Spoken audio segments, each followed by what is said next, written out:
Chat, for a second, I thought that that noise in the beginning was that Adobe Enhance stuff. Crazy. Hi everyone. Welcome back to Metroid Prime Remastered. Hope you're having an approved evening, as I said earlier. Since it is the first 30 seconds of this here stream slash video, we're gonna be just like God's children, as Twitch intended. Well, not Twitch, but YouTube more. Actually, only YouTube. Even though now that the CEO is gone, and they're probably gonna get a worse CEO. You know, enjoy YouTube while it's still whatever it is. I don't know what it is. Oh, already left? Cool. Sick. Well, yeah. I mean, that's nice. Time for NFTs! Oh, don't worry, chat. Remember how Square was like, oh, we're doubling down on this. We got plenty of value to offer our gamers. Even though it's just like a destructed market. Anyway. Boy, we've talked about a lot so far, and we haven't even started the game yet. Welcome to the stream, everybody.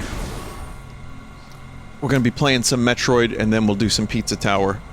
So, if anyone comes in and asks, Vinny, when's Pizza Tower? Whoa, that was crusty. The answer... The answer is, after this.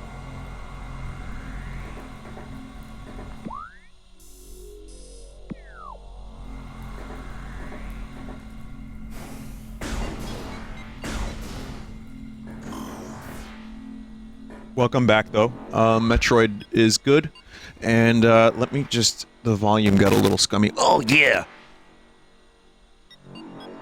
Vinny, your voice modulation software is glitching.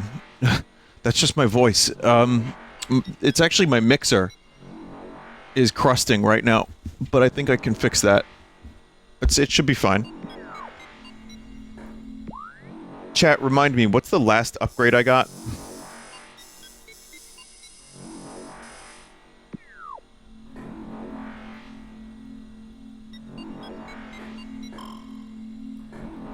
Spider Ball? Oh, right. Okay.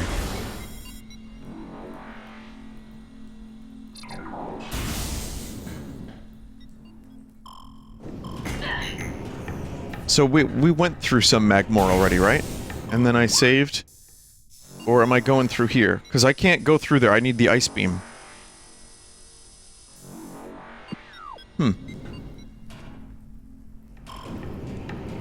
Is this game a pizza-like? It's some sort of pizza-like.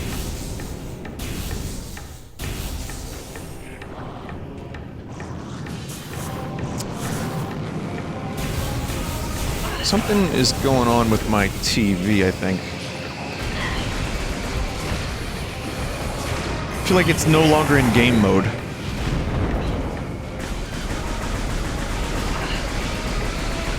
Oh boy, are we in technical problem mode today, chat? I think today is a technical problem stream.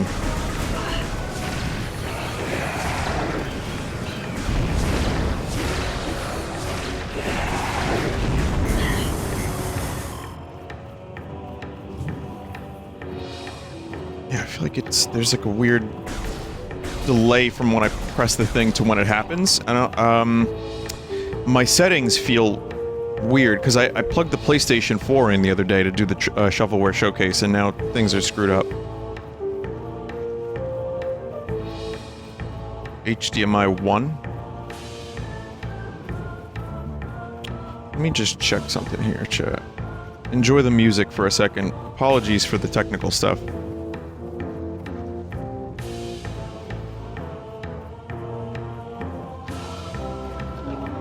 Low latency is on.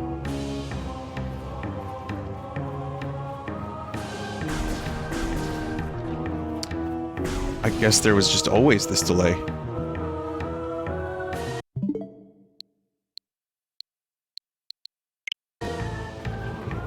I should be playing this on a fucking CRT TV.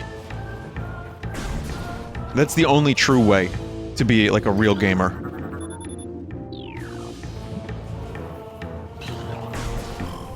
like a small TV without widescreen. Oh, these aren't ice doors. What the hell is wrong with me? Okay.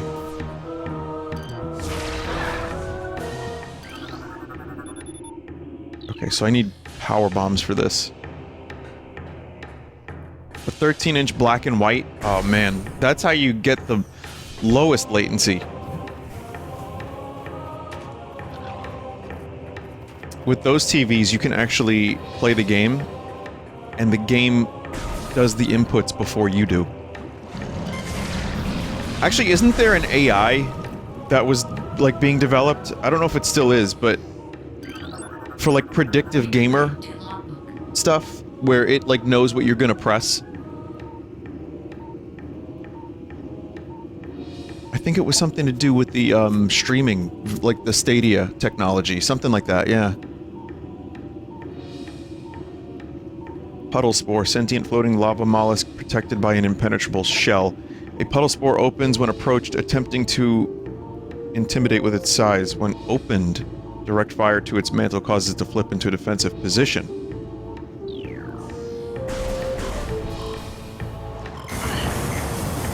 Good, good, excellent work, excellent work.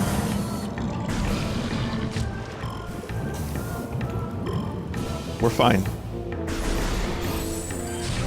But no, chat, that's, I think that's some Stadia technology, and I don't think... I feel like it would just press the wrong buttons.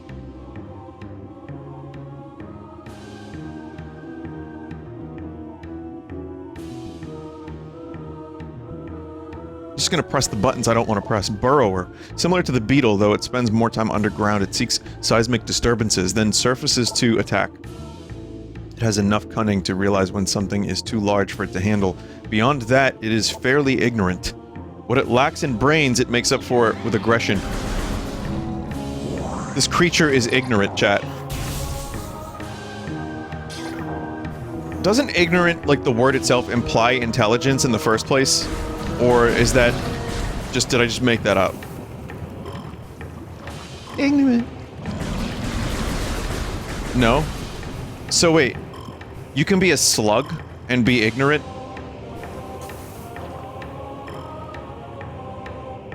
The opposite, pretty much? Wow. Chat, there's ignorant slugs all over the fucking place these days.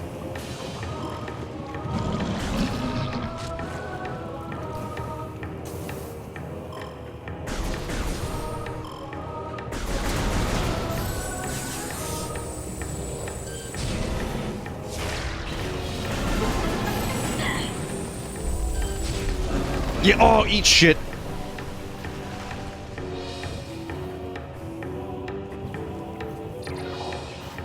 Oh, Chad, I went to the Natural History Museum the other day because the Parasite Eve inspired me to do so. Not very accurate. The game is not accurate. You know what? The museum isn't accurate to the game. Like, when they were building the museum, and they were like, boy, we should make this Parasite Eve level into a reality. They didn't quite get it right. There were no crates, there were no guns, there were no... like, slimy... mitochondria monsters.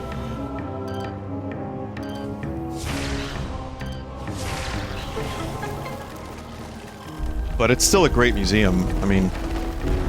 other than that, I guess it's okay.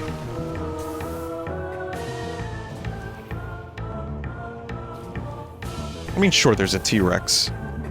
Again, it doesn't have, like, skin attached to it in any way, shape, or form, but there is a T-Rex.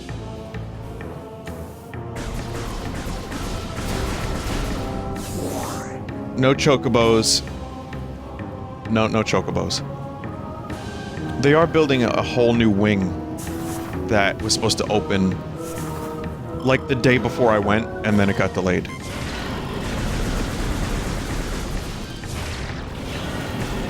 So, good luck that I have.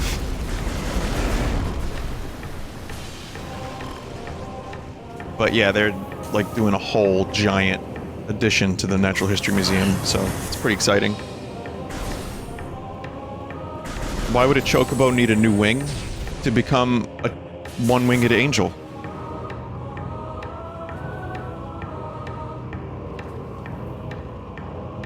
Mitochondria was said 112 times during the Parasite Eve stream. If that's right... Damn. It's a lot of one word.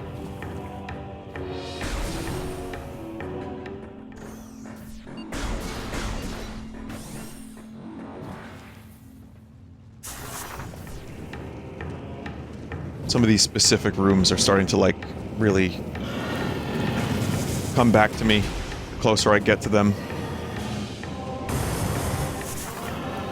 Like, the first half of Magmoor isn't, for me, as ingrained in my memory as this half, or this part. Oh, because I've been here already. No wonder. Oh, that explains it.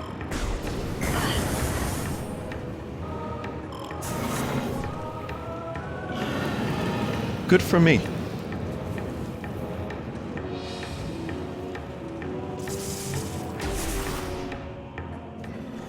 Alright. Didn't track how much sperm? Oh, there was sperms all over that playthrough.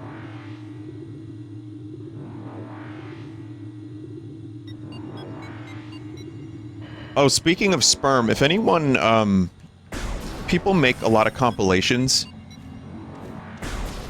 Like, insane compilations. Like, I saw one horror... like, corruptions, the spookiest corruption compilation. And it's just like, these massive videos that people make.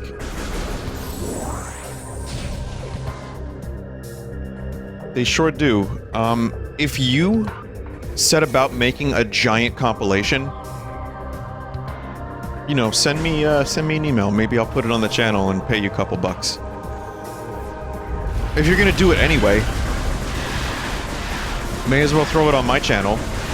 If you want. I mean, you could still make them if you want and put it on your channel, I don't mind. But if you do end up making some crazy compilation that's like an hour long of whatever, I don't know, you can just, before you do it, just email me and I'll take a look. $5, $10. But no, I would, I pay pretty fairly for videos, I think. And, I just thought, like, man, the amount of effort that goes into these compilations is fucking crazy. Like, scouring through years worth of videos, it's just insane. Can I be paid in Redvox merch? No. No, because I'm not the one who has the Redvox merch to give.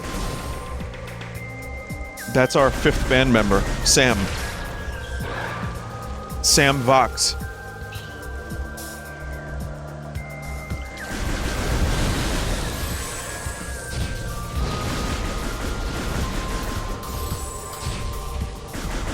Vinny, I thought you made it yourself. Yeah, I make the Redvox merch myself. I make all the vinyls by hand. Like, I press them like I make it a pizza. I do, like, the dough flipping, but it's vinyl records.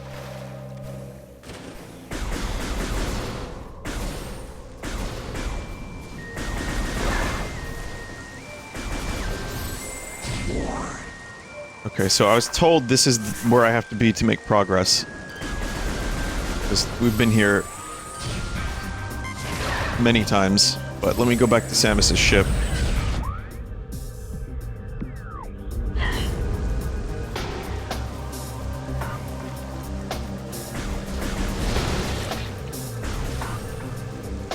Chozo Ruins for progress, got it.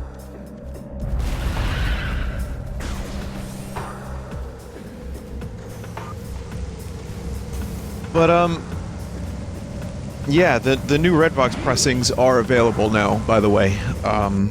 Realign in Another Light. They've got, like, a marble vinyl, which is, like, they look nice. I know people like the color ones, like the blue and the purple and stuff, and it looks good, but this is a special celebratory edition, everybody. At least that's what I've been told. I think it does look good, though.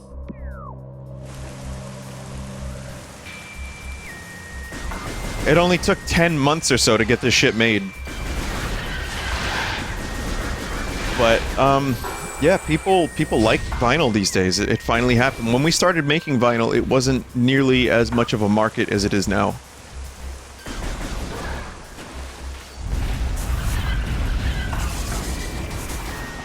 Which is why I do think, to me, there's a lot of, to me, there's a lot of hope. Like, even when stuff gets very... Like, music is just a cheap commodity at this point. You can just get it on YouTube. Like, you can get music from... Like, all you have to do is put a little bit of aluminum foil on your teeth, and you'll get music for free. Music is like the commodity that is most easily available, easily downloadable, easily listenable. And the fact that the vinyl record industry is, like, soaring at the moment is proof that people just like a thing, like a real thing that they can hold, that they can play, they can put on their shelf, whatever. And a way to actually support an artist they like.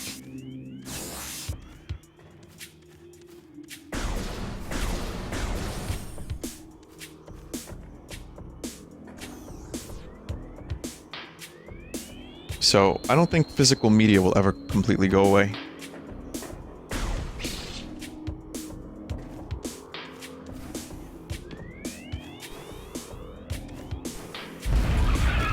But again, I know times are tough and it's a little expensive, but I will say that there are 1,000 of each, so you'll probably have plenty of time to pick it up. I don't think we're gonna sell out all 1,000 of each album anytime soon. Like, that's a stock that will be around for quite a long time.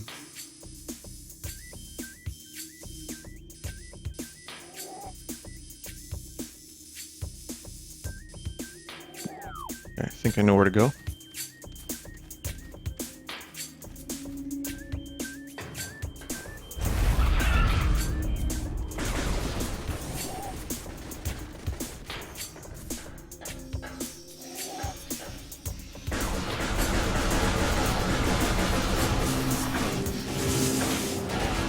I'm almost done with Breaking Bad. Should I watch Better Call Saul afterwards?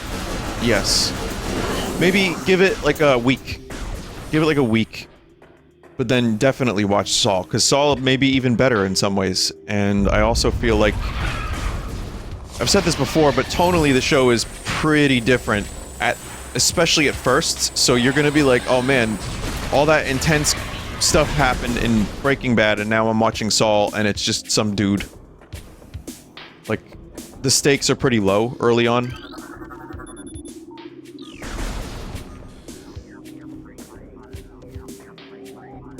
Yum, yum, yum, yum, yum. But yeah, it's by the time it hits the end of Saul, I think you'll find that it's as good.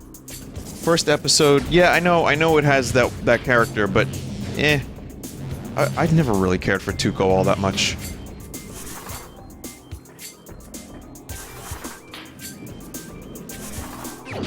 Just yells a whole lot. He's funny. I mean... Tight, tight, tight, tight, tight. He's funny, at least.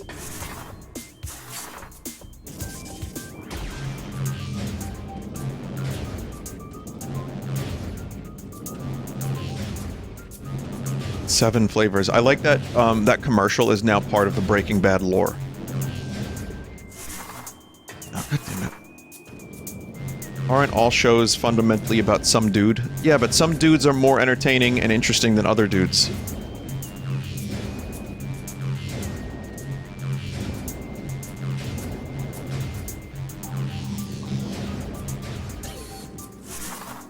That took entirely too long to do.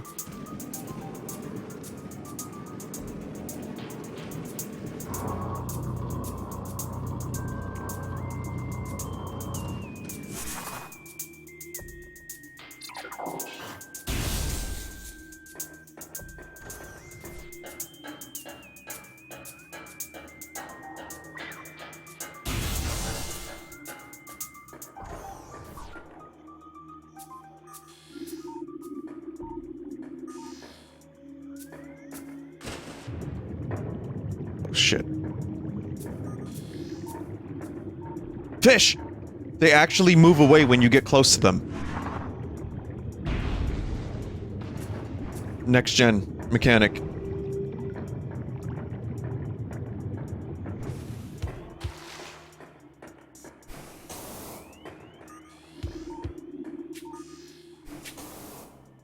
Oh, I wanted to mention, I also rewatched Die Hard with a Vengeance, because, I don't know, I've been in the mood to watch Bruce Willis stuff. Great movie.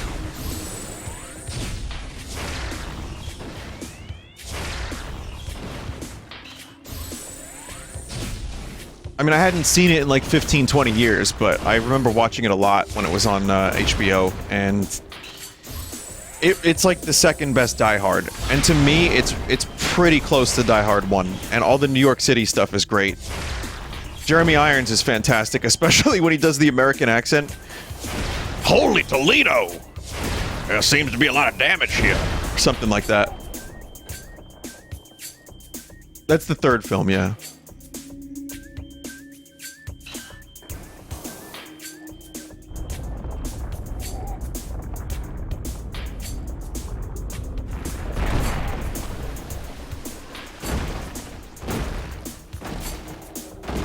Same director as the first. Yeah, what's his... McTiernan, right? Yeah. Well... definitely feels like John McClane, and not a superhero yet, like in subsequent Die Hard movies, where he just becomes... like a fucking, like, killing machine, and can live. May as well call the next couple Die Hard movies Live Hard.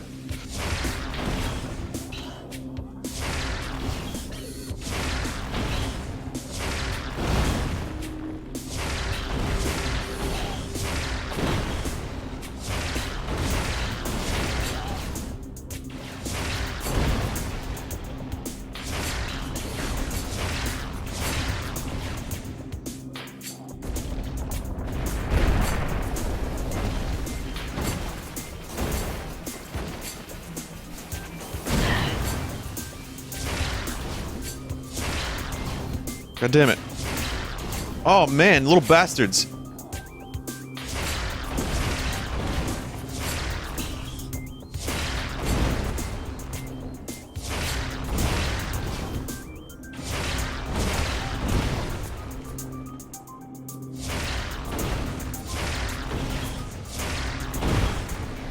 Technique down now, secret technique.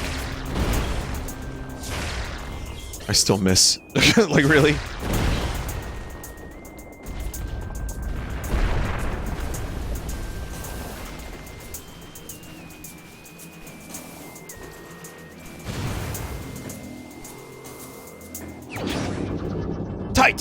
Tight!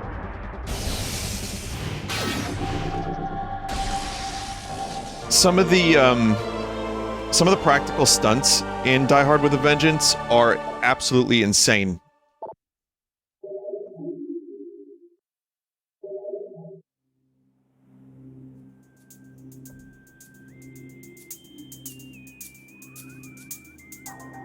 Like the taxi through Central Park. The train derailment. Like, there's a lot of stuff that they did in that movie that, even watching today, I'm like, almost 30 years later, I'm like, no shit. They did that? Love that stuff. I love when you can watch a movie and know that they actually did it. Like I said, Tom Cruise is just gonna, like, self-suck in the next Mission Impossible movie, and everyone's gonna go see it and give him, like, $1 million.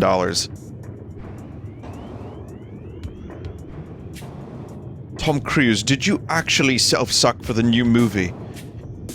And then he's just gonna say, oh, yeah, you know, I did, I really did.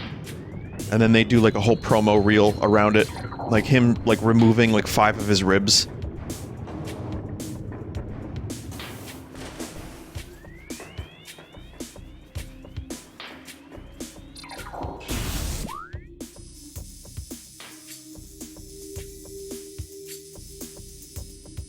Guess we're going this way now. Going to the furnace? Or... wasn't there some wacky room? We're going... okay, we're going to the furnace.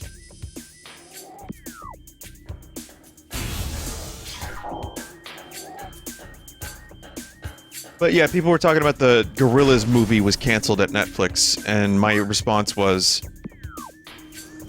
Like, do you think Netflix would have done it justice? And to me, the answer is a very clear no.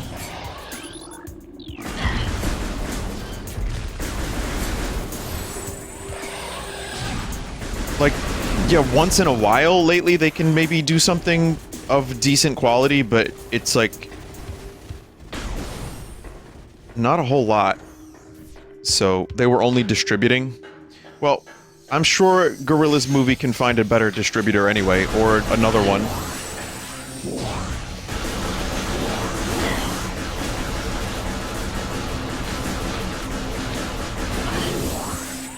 But remember when there was a Metroid movie always in the works? There was always a Metroid movie. I remember hearing about a Metroid movie since, like, just before Metroid Prime came out.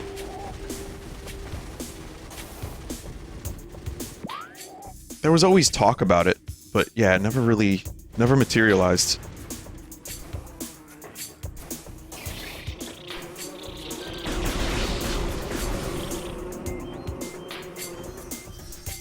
Favorite Gorillaz album? Still Demon Days. But I love Plastic Beach. I like a lot of Gorillaz, but Demon Days. I would say a Metroid movie would be a very, very difficult thing. But to me, The Mandalorian almost proves that you can kind of do it, especially the first couple episodes of The Mandalorian.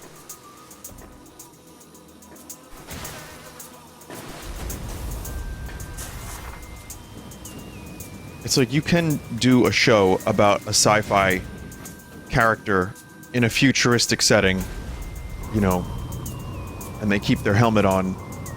I mean, just look at the Halo show.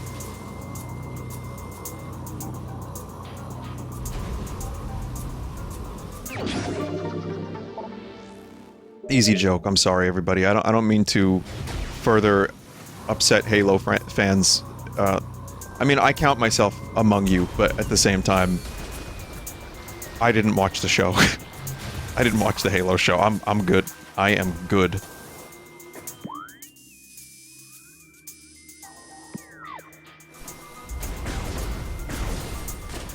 So that's why I do worry about video game shows that have a very... Last of Us works as well as it does, from what I understand, because The Last of Us was already very story-oriented, and again, I haven't seen the show, and I know that people have their very strong opinions about this series for some reason. Whatever. I don't know. I haven't watched it, I haven't played it. But from what I understand, the game itself is designed in a very cinematic way. It's told like almost a TV show or a movie. And when you translate that faithfully, which credit, apparently they're doing that. Again, I'm sure there's gonna spark a chat fight, but I don't... This is only secondhand information. But if you adapt something pretty faithfully... Witcher! But it already felt a bit like a movie, then great. But what do you do for Metroid? I mean, you don't do Other M. If you're gonna have Samus, you know, do a lot of dialogue, which I don't think is the right move, I think a little bit. To me, that's her character. She just says what she needs to say.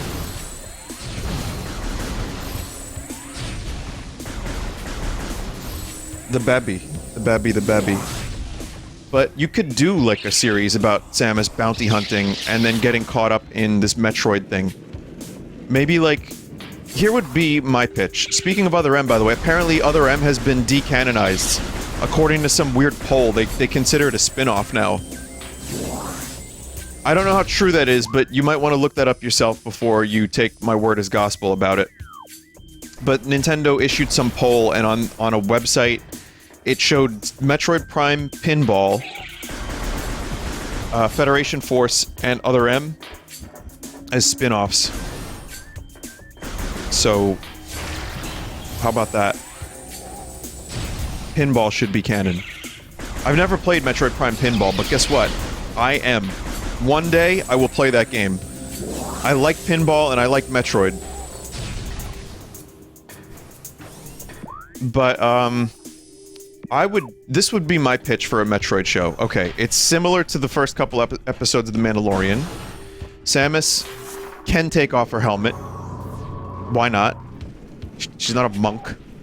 But at the same time, you know, if she's on an alien world, she could leave it on. Because, you know, she wants to live. And you can still have body language be emotive and expressive. And, again, worked for fucking Mandalorian. I'll read that lore in a second. And you start it as she's just a bounty hunter. Like, you start it in the middle of a bounty. She's collecting a bounty. She's killing a space pirate, Zgrobkob. And Zgrobkob is the first 10 minutes of the episode. The next 20 minutes, she gets embroiled in some more bounties, and you learn about the world a little bit. And she does a couple more bounties, and then maybe, like, halfway through the season, or at the end of the season, she learns about the Metroid stuff. And it's the beginning of Metroid 1. She goes to Zebes. Zebeth. Recording to logbook. And then you just tell the story of Metroid from there a little bit. Like, you have her do the things, and then the Metroid stuff, and Ridley. I think it could be cool. I feel like people would be mad and wear Metroid. Well, you get to the Metroid by the end, I think. What is this otherworldly pestilence that infests the land, seeking out life and its blind need for corruption? And where did the meteor that brought it originate? Was it crafted by alien hands, or is it a roving chunk of a planet that suffered a violent end? Our minds quail in horror at the thought that long ago, in some corner of the universe as yet unseen by our eyes, an entire planet was perhaps once coated with this great poison. Whatever cataclysm may have ruptured, that doomed place must have been mighty. Indeed.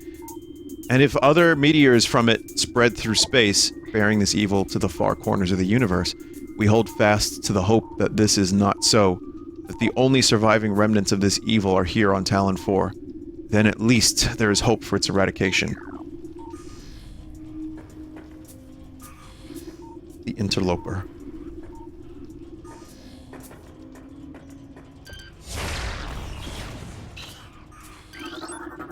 Recording to logbook. Bladed parasite. Hardy member of the parasite family, invulnerable to most weaponry. Cousin to the parasite, these creatures are known for their amazing resilience. Field studies suggest a weakness to morph ball delivered weapon systems.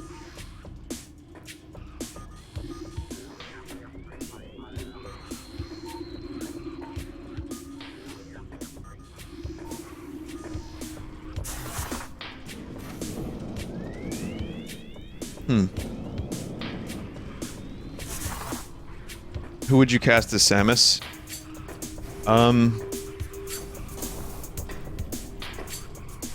I mean, if it was...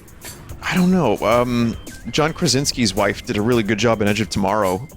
Emily Blunt? I really genuinely could not remember her name. And I just remembered that she was married to Jim from The Office. Sorry. Sorry, Emily. Elizabeth Debicki? Oh, ooh! Elizabeth Debicki. She's tall. Who? She was in Tenet. She's tall, blonde girl. She's great. Really good actor, too. And she looks the part, and she's tall. Hell yeah. You're right, Da Vinci.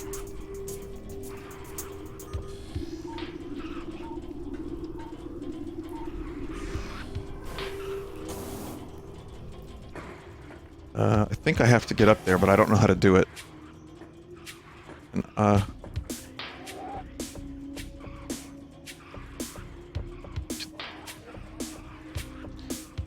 power bombs?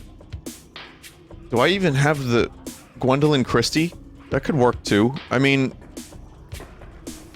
I guess it's... Oh, here. Even so, even if the actress isn't at 6'3", I still think you can have someone just be Samus and be good. And make it work.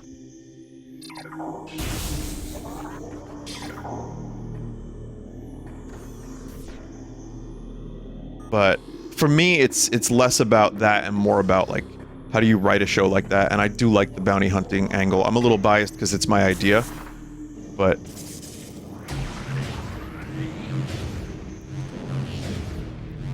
You know, starting with just bounty hunting, and she's like, just doesn't give a shit, and then she gets wrapped up in this Metroid stuff, and then she actually, like, wants to help people more. Recorded to logbook. To the entrusted one, if you read these words, then our hope has not been in vain. Your path is fraught with danger. Monstrosities beyond description lurk in the shadows, starving, hunting for prey, searching for ways to quench the poisonous urges that bloom in their brains. Some of these are shrewd, but they're blinded by their evil designs, believing in the black promise of the great poison. They seek to harness it for their own ends. It is these last that are the greatest danger.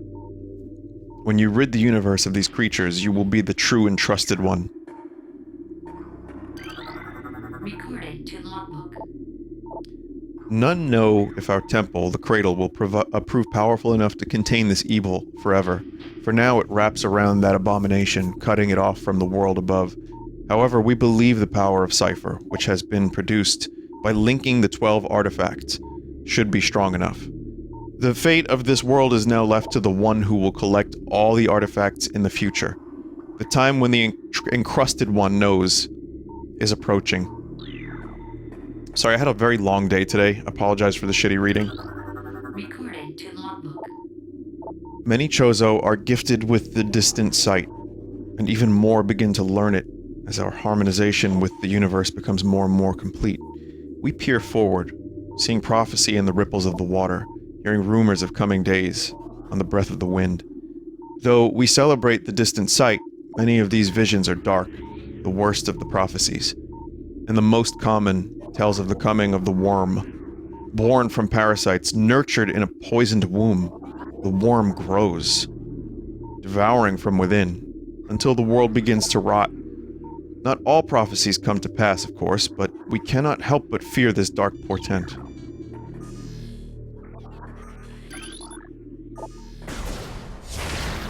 The worm.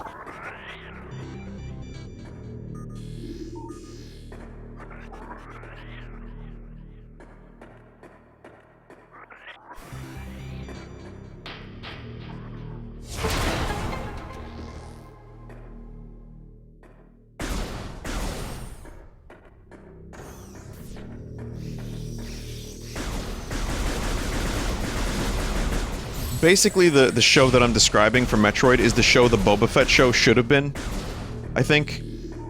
I mean, I wouldn't have been able to do a good job because I'm not a writer, but that show was so fucking bizarre.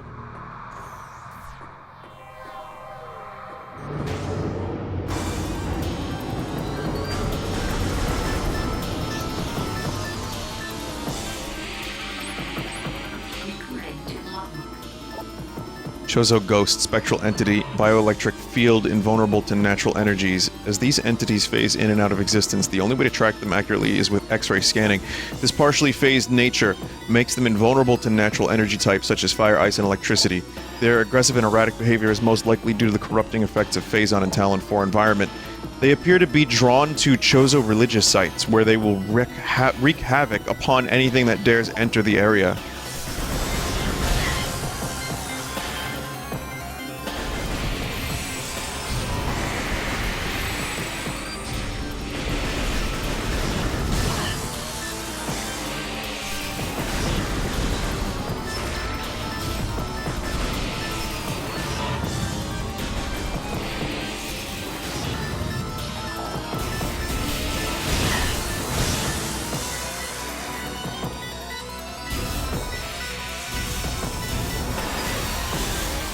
I mean, I know it said that it didn't work, but I wanted to try it anyway.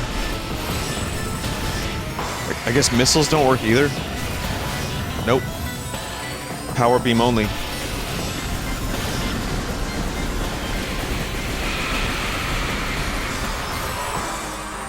Oh, super missiles work?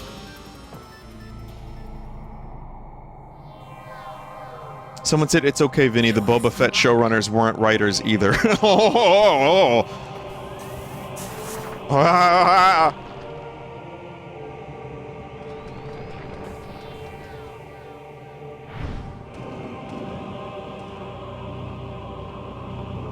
Thank you, Chozo statue.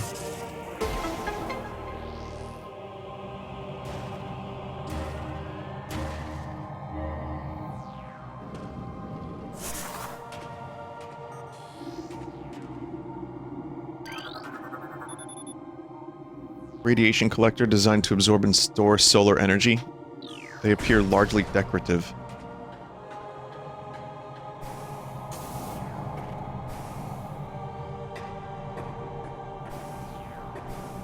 I mean, you could also have, in the Metroid show, like, you could have tertiary characters. Like the Federation. Both hindering and helping Samus. Like, there's... It doesn't have to be Other M if you bring in the Federation. The Metroid comics, I have, Oh, me and Jeff got a chance to hang out yesterday. We had ass juice at the Double Down. Where me and Joel and Mike had ass juice. And I told Joe about this today. He was like, "Yeah, you didn't have to do that." I'm like, "Why? What do you mean?" He's like... And then, like, me and Mike were like, "No, you have to get the ass juice when you're at the Double Down Saloon." And, he's like, "No, you don't." You really don't. All it is just, like, very sugary sweet drink with novelty name. That's all it is. Anyway, no, I didn't read the comics. I read a little bit maybe, but not a ton.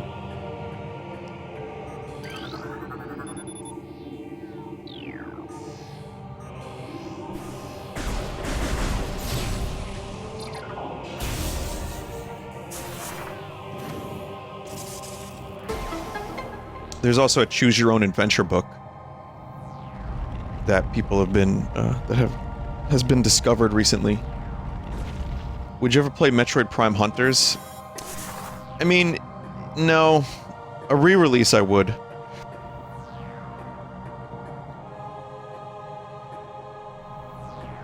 The single player is very repetitive.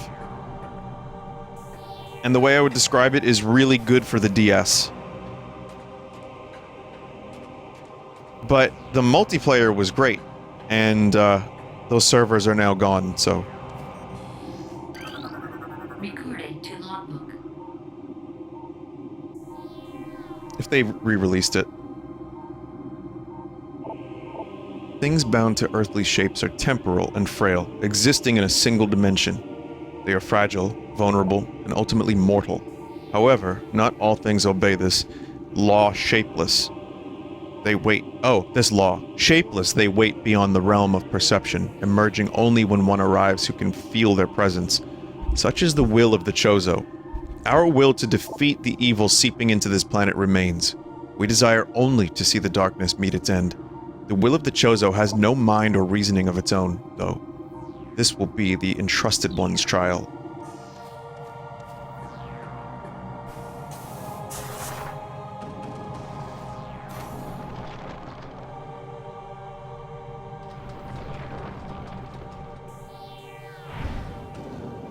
Wimfi has Metroid Prime Hunters servers. Do you have to use a touchscreen to play it? Like, can you do analog controls?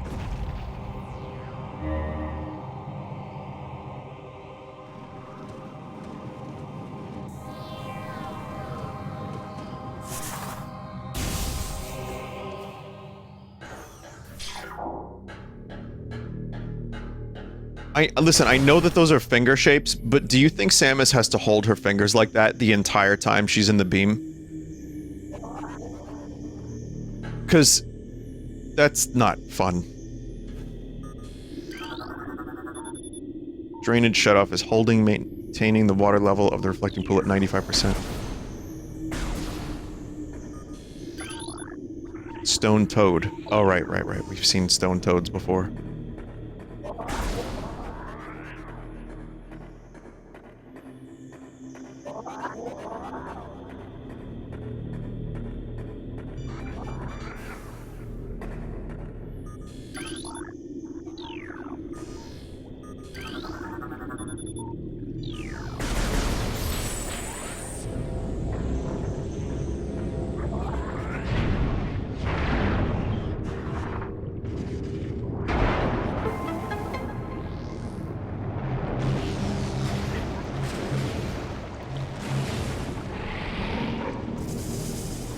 Oh, shit.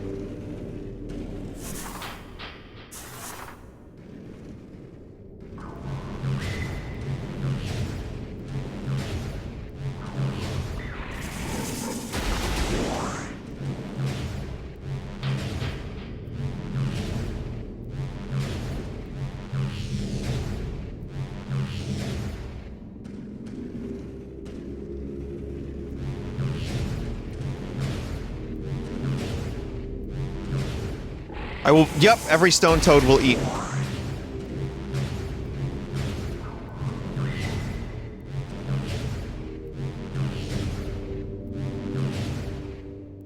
Shit.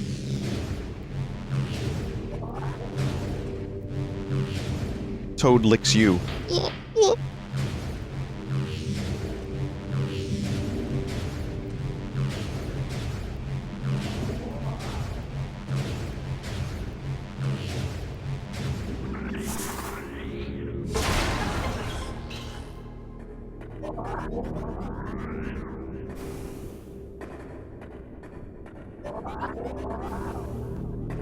I mean, these are the most Metroidian noises you can get.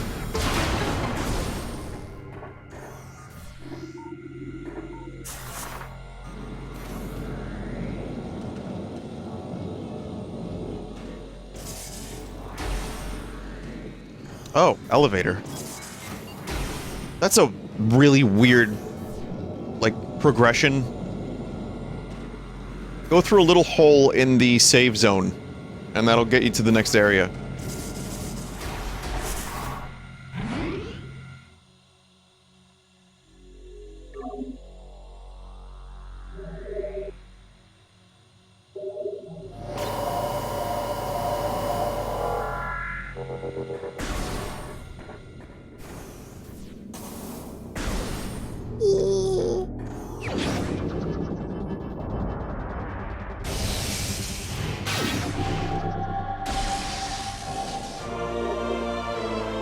Ice beam.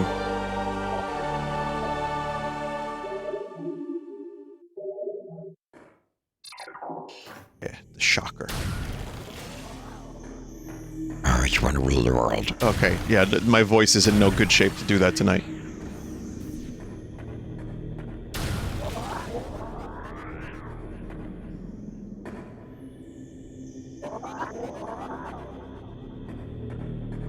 Oh, fuck.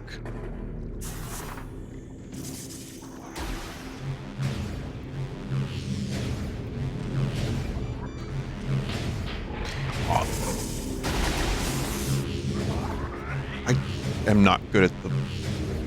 They're not my favorite parts of this game by a long shot, by the way. The half-pipe stuff. And I fucking suck at it.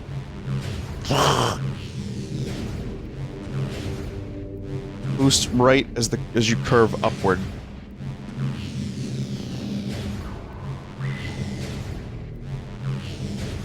Oh, well that makes the whole fucking thing way easier, thank you.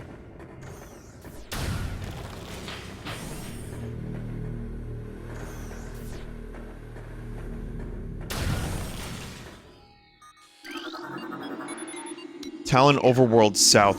You know what? Let me ask chat. This elevator or the other one?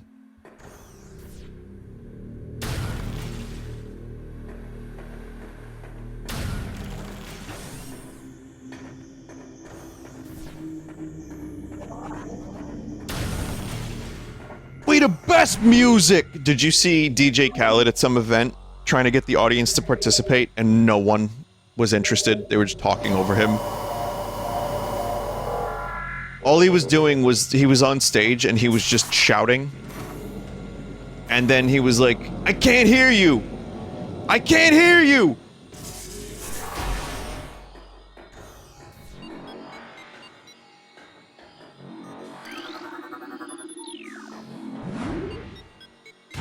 I really just don't know how some people are actually famous, myself included, but especially DJ Khaled. That to me, that's like a different kind of mass psychosis event that we just haven't studied yet collectively.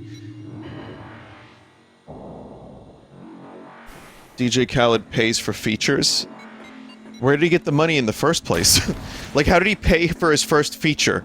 And then he just started saying, "We the best music." And that was it. And then he got, like, super famous. I have a feeling a lot of his fame is ironic. I think. Have you seen his Hot Ones episode?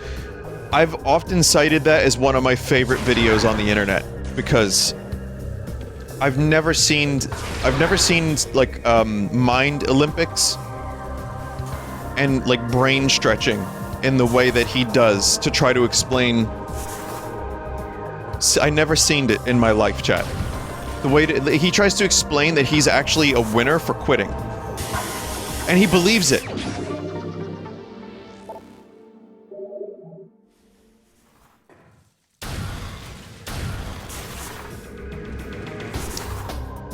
Yeah, the Lost in the jet ski in the middle of the ocean, that was a big meme for a while. But yeah, it's just pretty astounding to me that he, hell yeah, Ice Beam.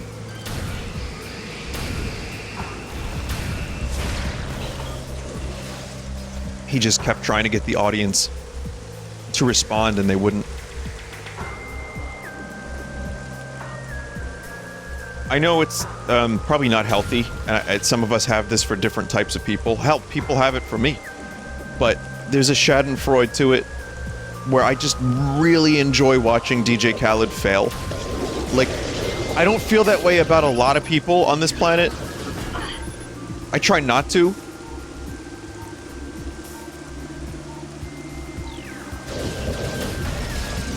And again, I know what comes around goes around, and like I said, there's plenty of people who would delight in taste of the fruits, the nectar, that would be the same kind of fate for me.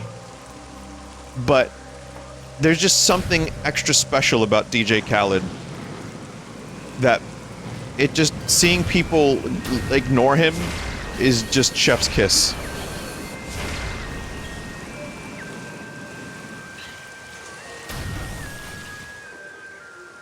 Alright, later, guys.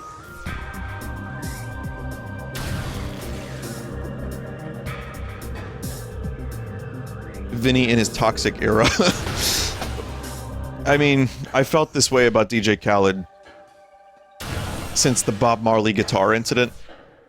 Well, actually, no, way before that, but I referenced that in my thank you video for the Redbox stuff, where I picked up my guitar and I just pretended I was DJ Khaled.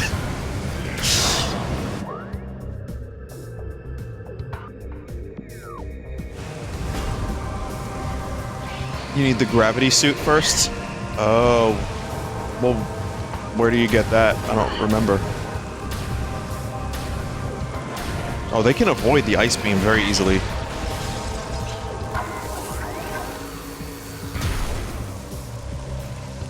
Phendrana? Oh man, well, there was the chat member that told me to come here.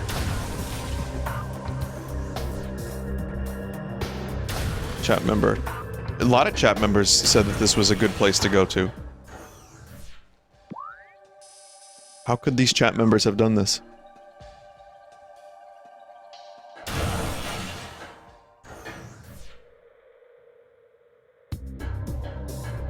There's a door connecting to the, thermal visor?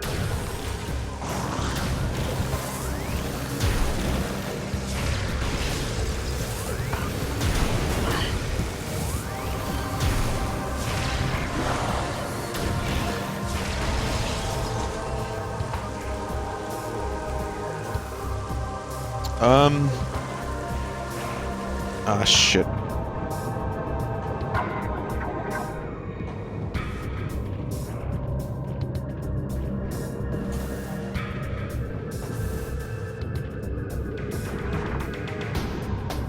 You can't get to the other door. I just want to go back now.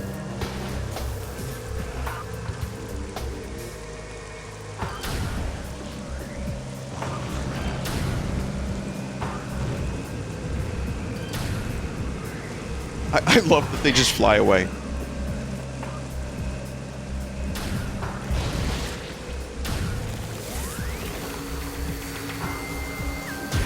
Yeah, chat, I don't know how to actually get back up there.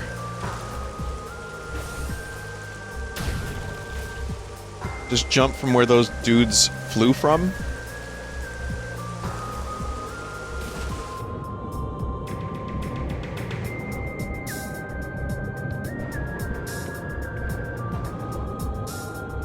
Is chat giving me terrible advice? I mean, I should know. I played this game like 3 times, but I really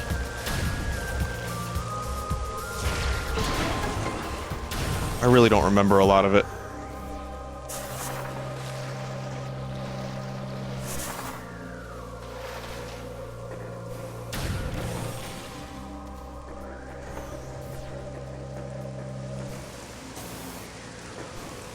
Oh, well, that's easy.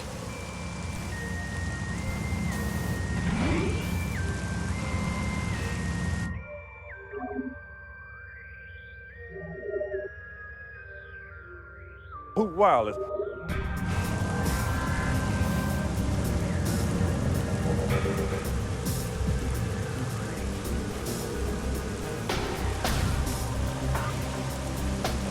Okay, so we'll go to Phendrana Drifts now. I just have to plot a course. I guess Magmoor can take us to Phendrana?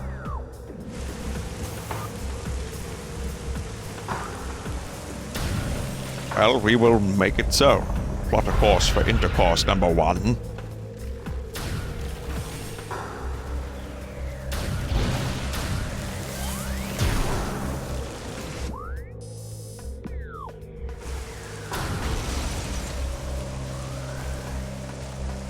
Yes, sir.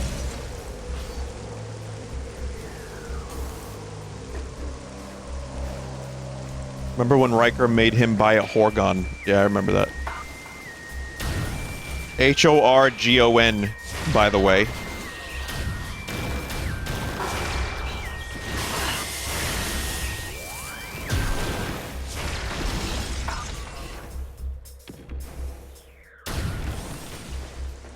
Riker is always, like, being wacky. Riker's just, like, just a wacky guy, you know?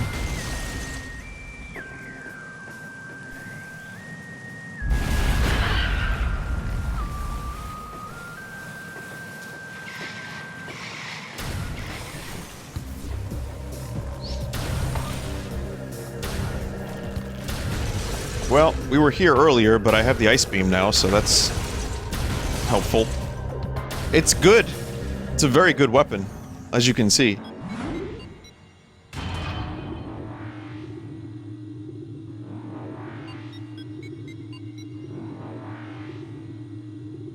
Remember when Geordi and Rode died and Riker played the fuck out of his trombone? Yeah, I remember that. They all thought they were dead, and then Riker was like, well, guess I'll play my trombone.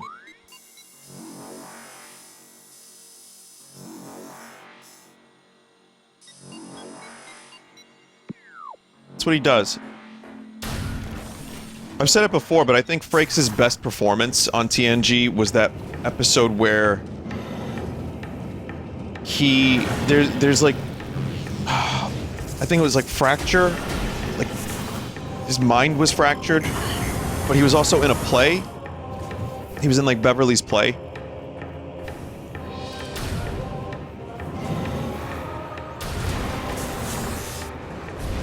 Frame of mind. I wanted to say, like, fracture of mind, but yeah, it's frame of mind. That's Frakes' best Riker performance. I mean, like, a serious performance, not, like, comedy Riker, because comedy Riker is great.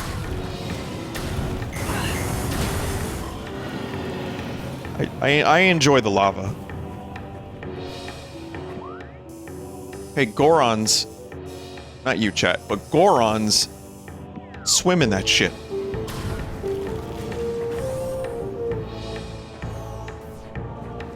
Someone just said the sinister metronome is back. The loathsome dung eater is back, everybody.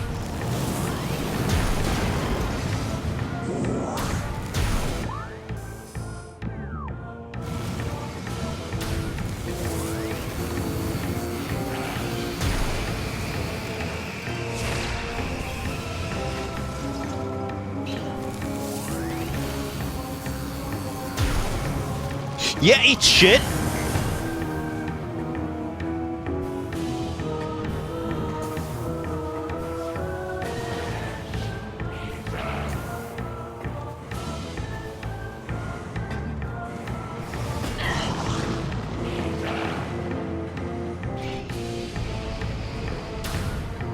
I guess the physical version of this comes out tomorrow. I've seen some people get it early.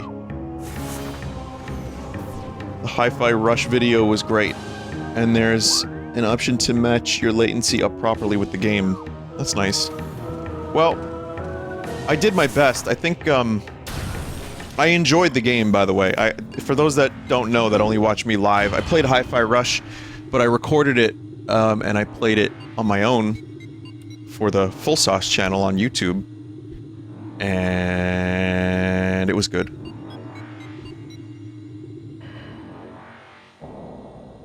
I may not play more of it, or at the very least I may just play it on my own, I'm not sure yet, but the 2-hour and 15-minute session that I did over 2 days was good.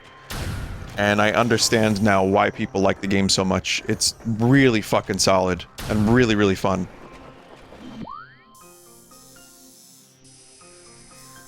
So, maybe more, but we'll see. Just don't be too disappointed if it doesn't happen.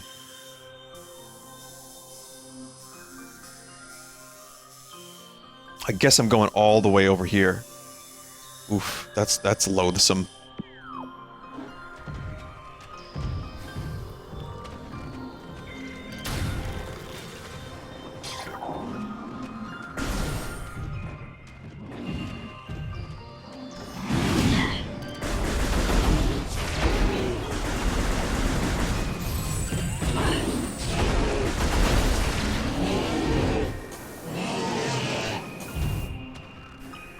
Elevator room near Big Dome has spider track. They have like little voices when you kill them. They go, "Ah!"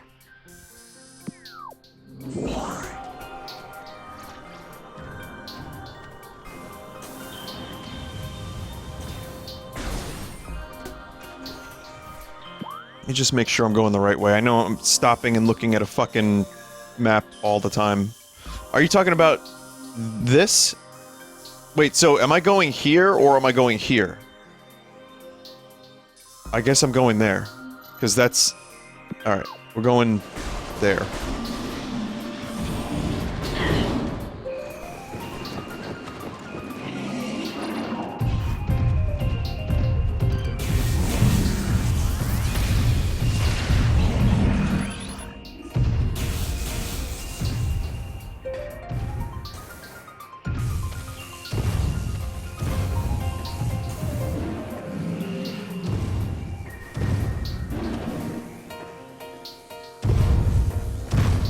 Oh, you motherfucker! Chat, do you know what just happened?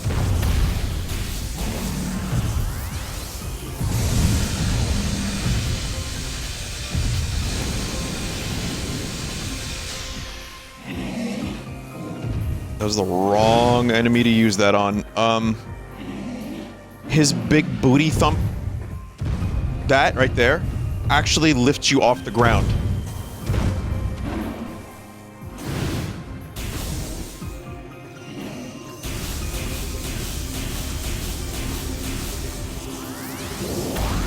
Did you see the, Mega Man X Minecraft crossover?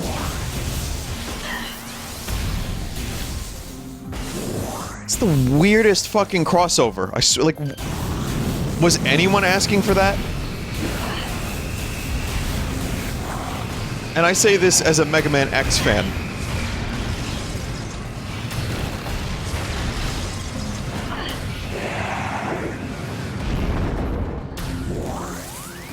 There was a SpongeBob one. Yeah, but SpongeBob is still, like, a relevant thing for a lot of people, you know? Like, SpongeBob is huge.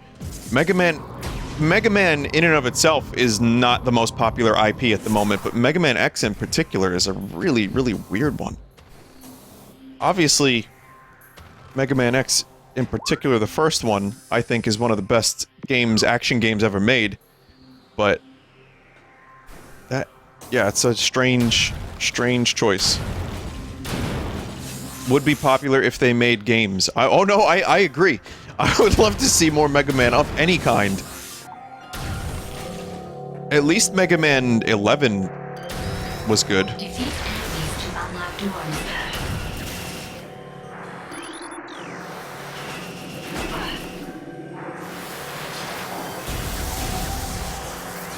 Of any kind? What? Well, what do you mean? I don't know what I said. What did I say that this chat member is upset about? Well, when I say a Mega Man game of any kind, I mean either Mega Man or Mega Man X would be nice. But obviously good ones.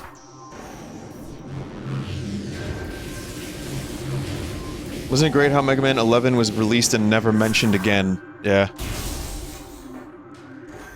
Well, Capcom is doing just fine with Resident Evil and Monster Hunter, mostly. Like, those two series, I obviously love those too. I'm a huge Resident Evil fan. But, you know, you start to miss... the old stuff a little too. Like, even Devil May Cry was in danger for a while. Chat, remember that? When we didn't think was coming back?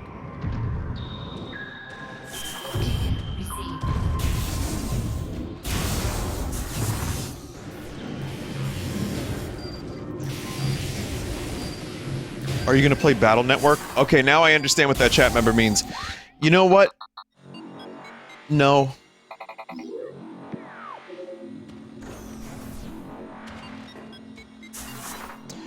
They're good games, from what I understand.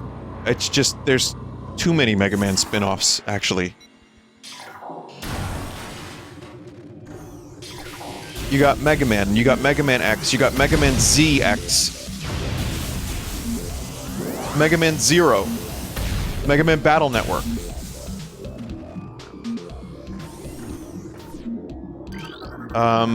Mega Man Soccer.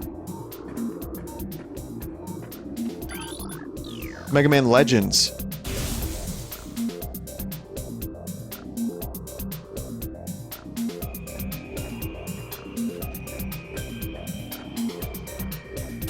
Mega Man Racing.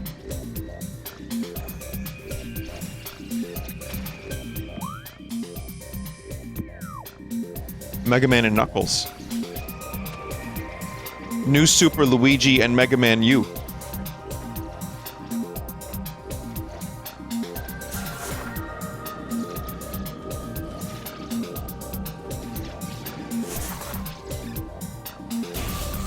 New Mega Man Special 51 Pipoles.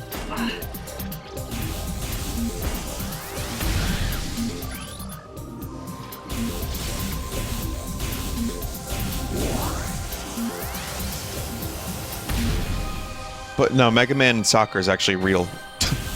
Like, if people thought I was joking about that one, that is actually real. It's not bad. I mean, I'm not into soccer really, but I remember seeing it. I remember seeing it at Blockbuster so many times and just being like, No! No! I want to shoot! I don't want soccer! Ah! It wasn't until years later that I actually played it for a couple minutes. I was like, oh, it's solid.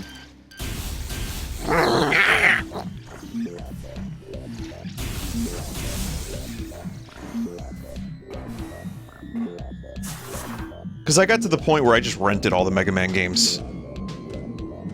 Like, I never owned X, X2, X3. I rented X like 3 times over several different periods of time. The only Mega Man on the NES I owned was 4. Rented all the other ones.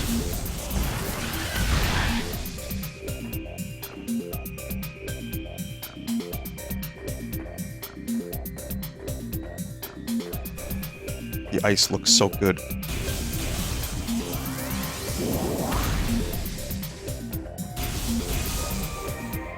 In my mind, though, Metroid and Mega Man were competition.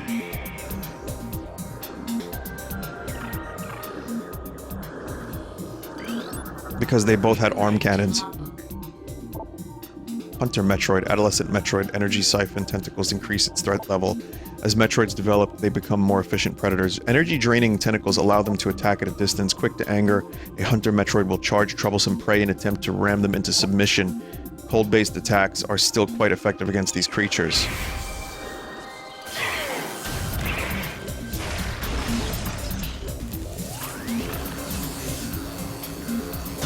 Jellyfish time.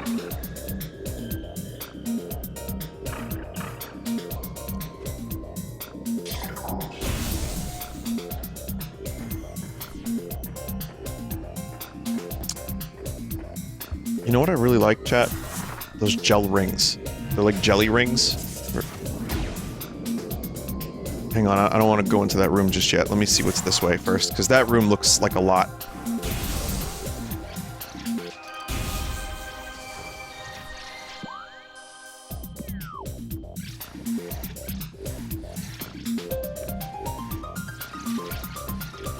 Oh, I guess I have to go that way.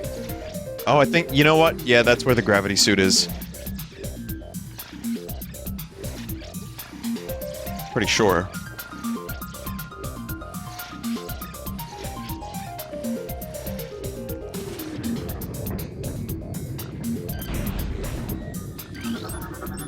Recording to logbook. Gel Zap.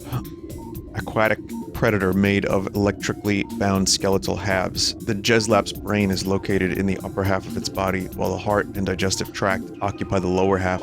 Linked only by electrical impulses, the two halves somehow function effectively enough to launch the Jezlap to the top of the Talon 4 aquatic food chain.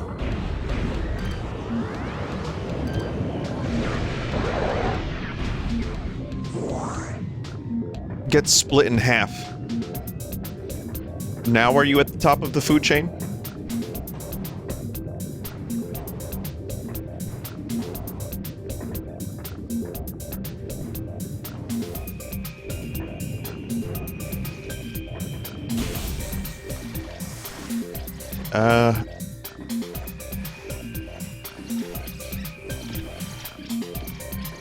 What was I saying, chat? I was saying something.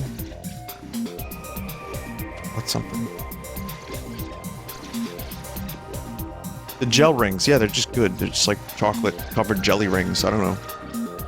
Really bad indigestion, but worth.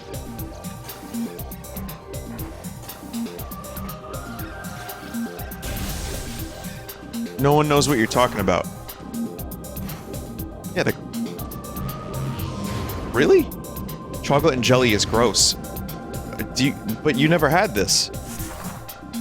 Is this a New York thing? I think it might be. Like the black and white cookie. You guys know about black and white cookie? Black and white cookie's dope. You know about that, okay, but you don't know about gel rings. They're called, I think they're called J-E-L-L ring.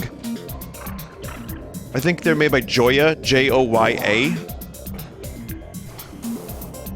They're really good. They might be a New York thing, but it's not like... It's not jelly like you're eating a jelly donut.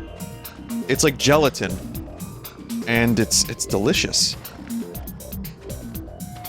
They're really addictive to eat, but I think I sadly just get indigestion after I eat them, but it's like kind of worth it.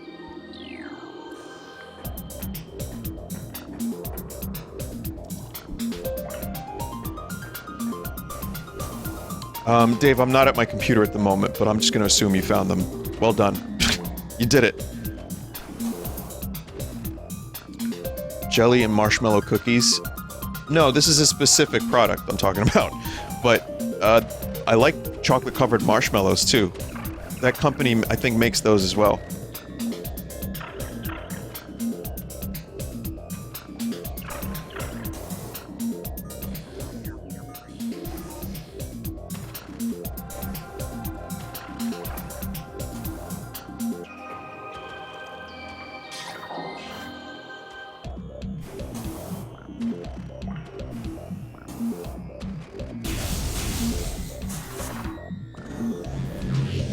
Did I watch Picard Season 3? No. I watched Mike and Rich talk about Picard Season 3. And I'm almost disappointed that they like it, because it's funnier when they don't.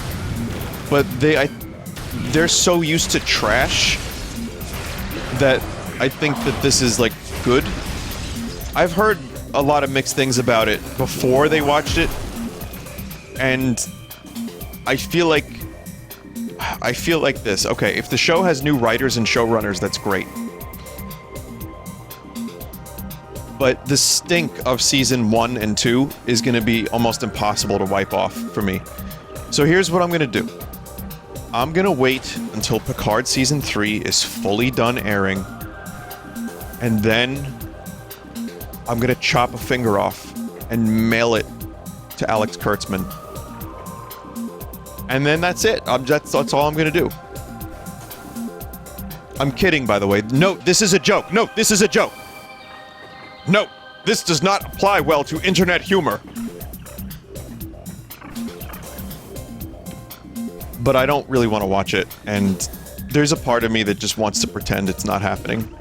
But the fact that Mike and Rich like it is giving me some doubts now. I'm like, shit, oh god, they like it? What a, oh, fuck. Like, that's how I feel right now. I'm like, god damn it. But I'll wait until the whole... They only like the first episode, and they don't love it. They just think it's... like, not Star Trek Picard Season 1 and 2. So I don't know if that's the highest praise, but I'm just gonna wait. And... listen, I watched Lower Decks because Ross was, like, adamant I should watch it. And I liked a lot of it. It was actually... the Star Trekkiest Star Trek has been in years, weirdly enough. For an animated show. I couldn't believe it. I was, like, shocked. I don't love it. I don't love Strange New Worlds either. I just think it's pretty good. But, you know, I just don't care anymore, really. Like, if it's good, it's good. I'll watch it if it's good. But I'm not gonna start from episode 1 and then find out that, like, Picard turns into a dog. Because he's already a robot at this point in time, so if he like just becomes a dog, it's like whatever. Whatever. He's what? Yeah, he's a robot. See, he died in season 1, and they just implanted him into the same age version of himself with the same like old. So he'll just, like, die of old age. Nothing's different, mind you. It was just a convenient plot device to kill him and make you cry crocodile tears, and then they could bring him back instantly. Which is the old Obi-Wan show trick, if you remember that show. How, like, they just kept stabbing people and killing them, and they came back to life, like, 10 minutes later.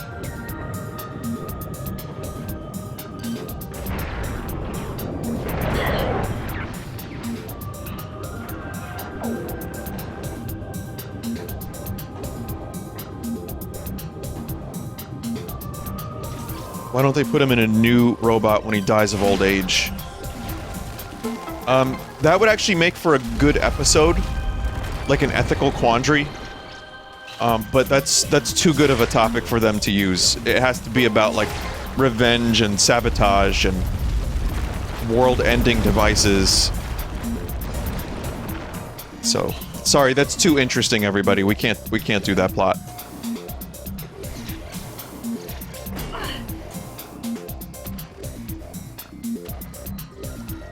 It's Joyva, Joiva, gel rings made in Brooklyn. Okay, so that is a New York thing. Oh, you're missing out, chat. That stuff is really good.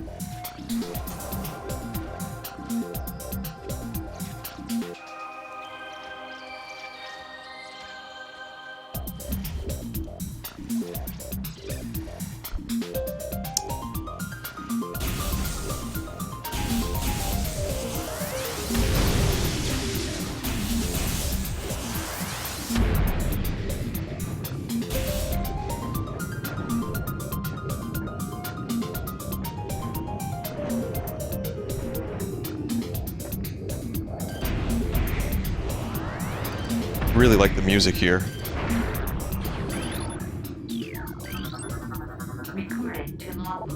Aqua Reaper, powerful aquatic tentacle, part of a submerged organism, similar in nature to the surface-based Reaper vine. The Aqua Reaper has adapted to a liquid environment. It shares the poor vision of its rock-dwelling cousin, relying on crude sonar sense to seek prey. Unhindered by water, the Aqua Reaper has considerable speed and strength.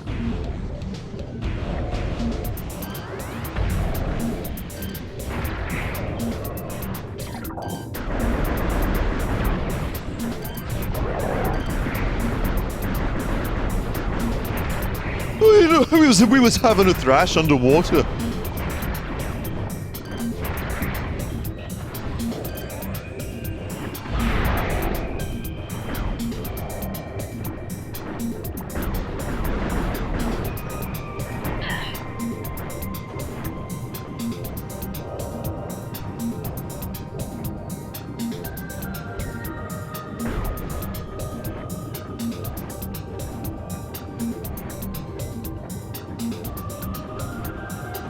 I listened to the second Joy Division album in full, finally. Second and last.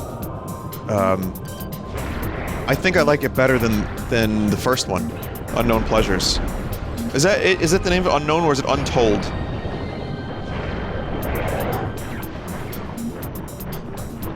Unknown. Yes, here it is, chat. Yes! The only thing I don't like about the gravity suit is that I love the way the Varia suit colors look so much. Like the shiny gold is just great.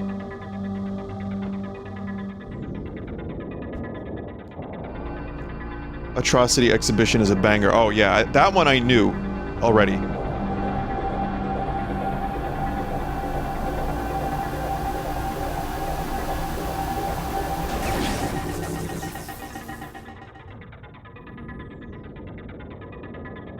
Go. Hell yeah. Gravity suit.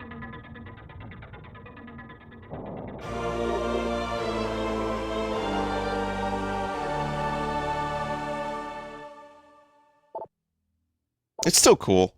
The purple still looks good. You know what else I like about it? You can actually see underwater now. I love the very light chromatic aberrations that it has underwater. It still looks like you're underwater, but it's also very, cool looking and visible.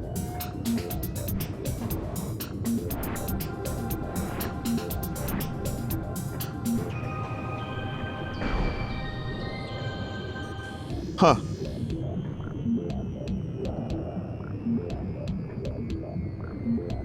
Those are beta enemies? No shit. Get frozen, idiot.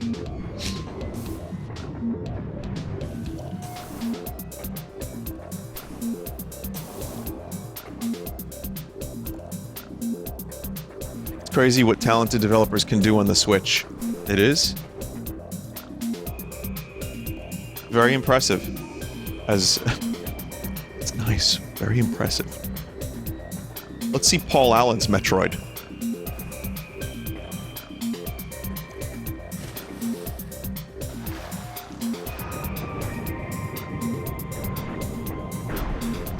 Where is this thing? There's an upgrade here somewhere.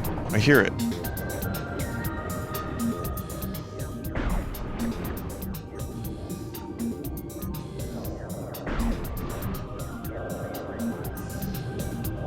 You need the plasma beam? Oh.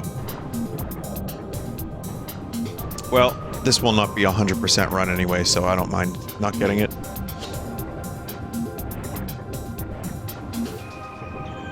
Like, any of the stuff that's, like, super out of the way, like, I know I have to go back and do artifact hunting, which is fine, and if I find something on the way, I'll grab it, but I'm not gonna, like, try to, you know, get everything.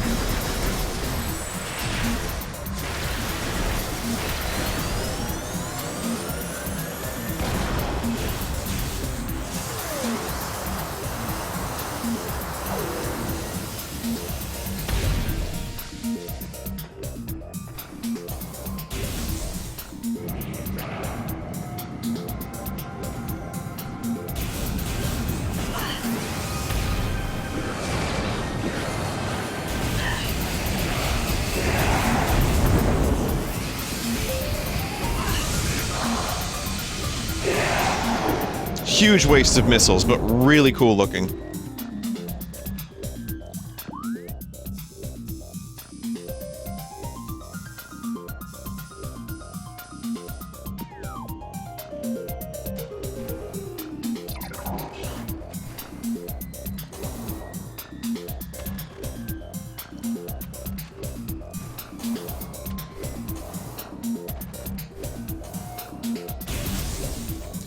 The easy comparison, you know, when looking at this visually, because this just continues to look great. And it looks like a Switch 1.5 title or something. But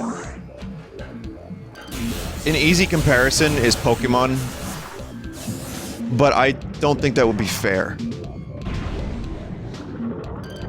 Metroid Prime looked great on the GameCube as well, and I think a big part of that is that it's just like self-contained rooms and not an open world.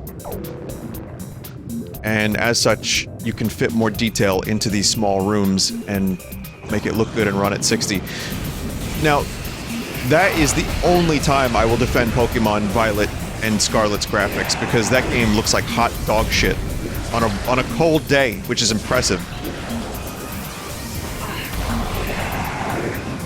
So I wouldn't think it's necessarily fair to compare that to Metroid, because open world versus small rooms. But yeah, no, this is definitely like miracle programming, or I don't even know. It's amazing. They did a really good job with the optimization.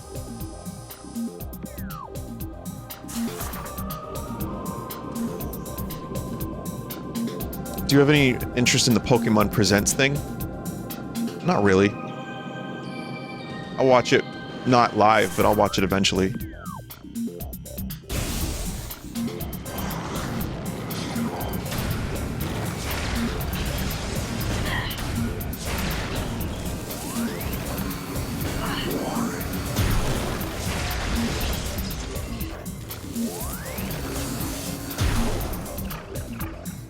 So, yeah, I mean, I guess we're probably gonna see some DLC for Violet and Scarlet, but I mentioned in the, I think it was the Hi-Fi Rush video, the updates to Chrono Cross and the Blade Runner game to fix performance issues and bugs and various other things. It's like, is it too little too late for some of these things? And maybe the answer is yes, but at the same time, I'm at least happy they're, you know, updating some of the stuff that wasn't so great on launch. And I said it before, but if Scarlet and Violet gets updated, you know, that's good, I guess.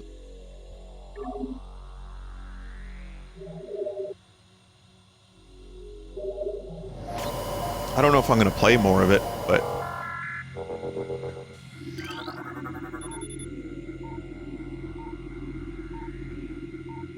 Chrono Trigger on Steam still gets a patch every now and then. Yeah, I saw that too.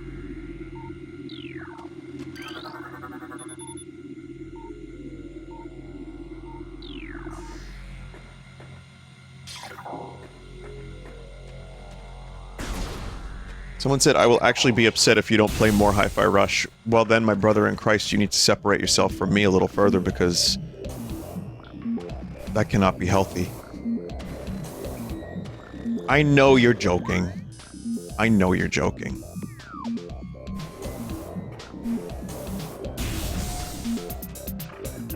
They said, okay, sorry. It's okay. It was a funny joke. I enjoyed it. I've said it before, it means a lot that people want to watch me play their favorite game. Trust me when I say it means a lot. I just have to find the time and motivation to do so. And if I can't, then I end up disappointing people. It sucks. Which is why I jokingly say, you know, maybe streamer can't help you.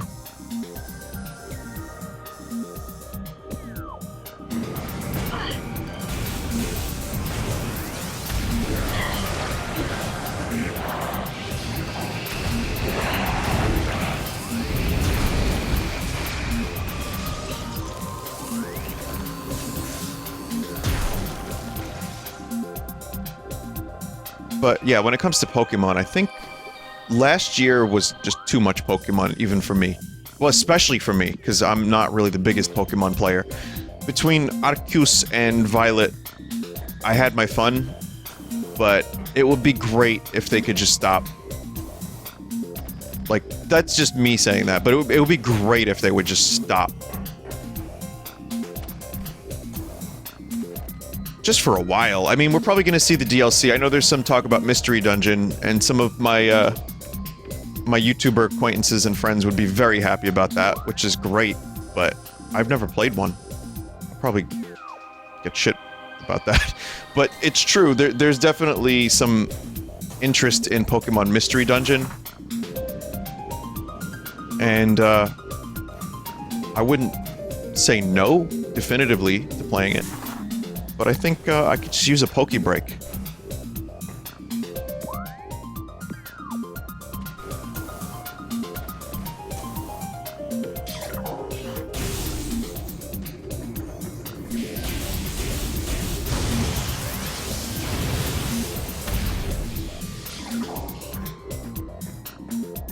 Do you think the space pirates have tried to enhance their genitals with Phazon? Yes.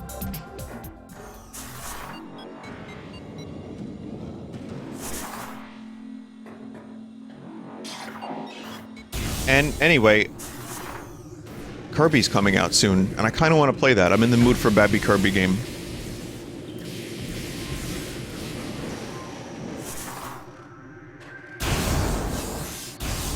That, and I have a couple interesting diversions I'd like to stream, but I'm waiting for... I'm waiting to receive one of these things in the post. And then, we can maybe talk about a future stream after I'm done with Pizza Tower and this. But I have some interesting stuff. I have some ideas, chat. I have ideas. And, you know, then there's a whole bunch of new releases, too, like Jedi Survivor.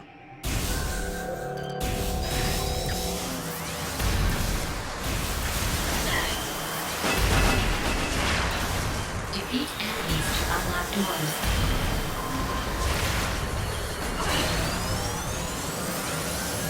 Doors unlocked.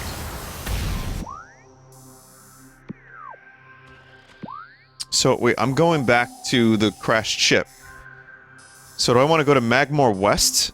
Or do I want to go to Magmoor South?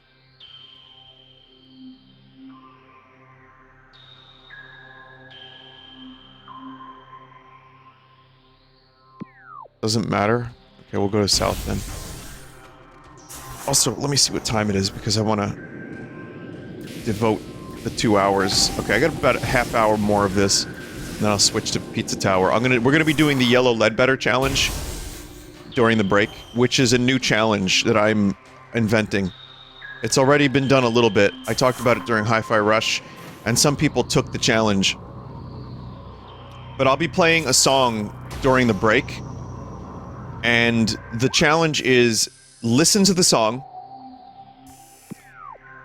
try to understand more than a couple words that the singer is saying, and then try to decipher a meaning from it. Difficulty? Impossible. Here's the stipulation. You can't look at the lyrics online. And you can only listen to it one time all the way through.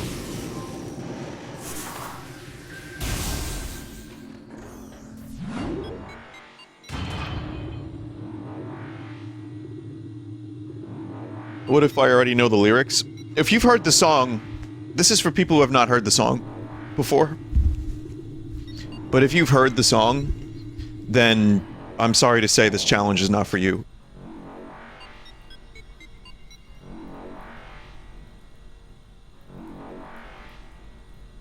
I'll play it during the break.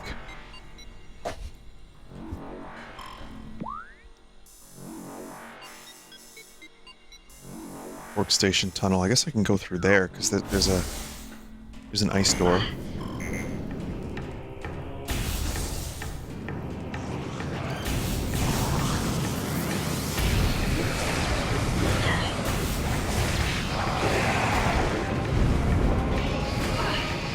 Boy, these jetpack pirates are just spawn all over the goddamn place. Oh, I can't go this way, right?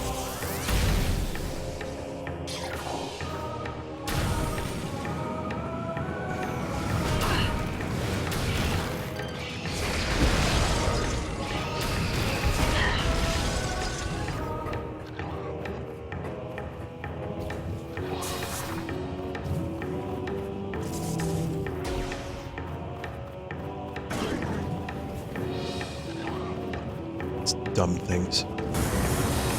What am I doing? Oh god!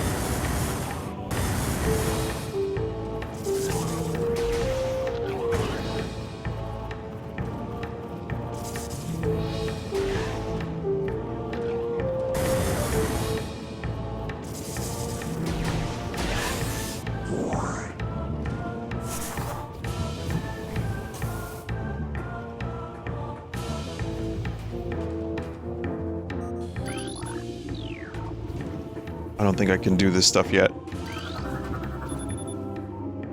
It's functional but not receiving power. You can? Oh.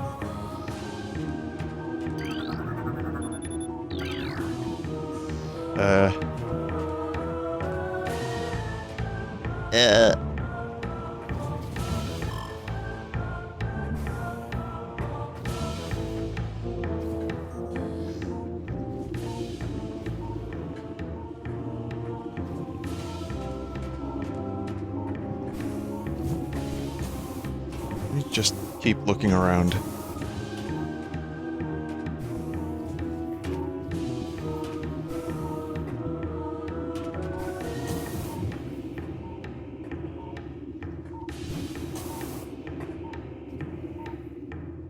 Good. For me. Absolutely.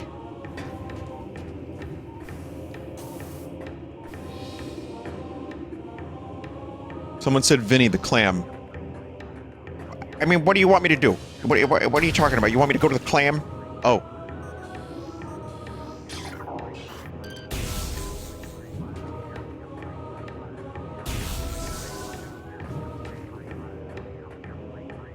Yum yum. Yum yum yum. Yum yum yum yum.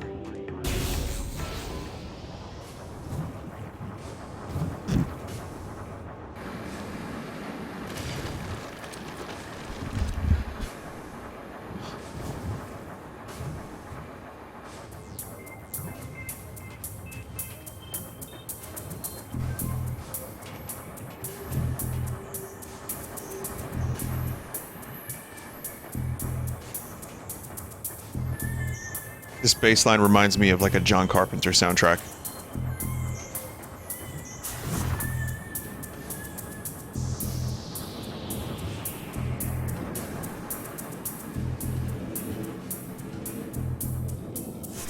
The Thing.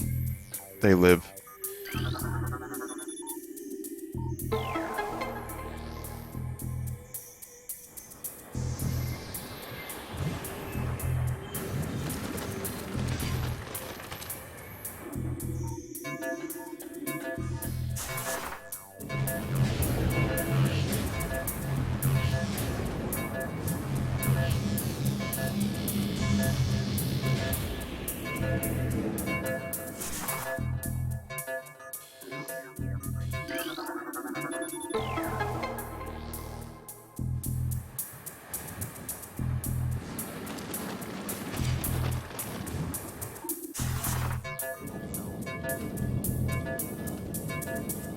Good.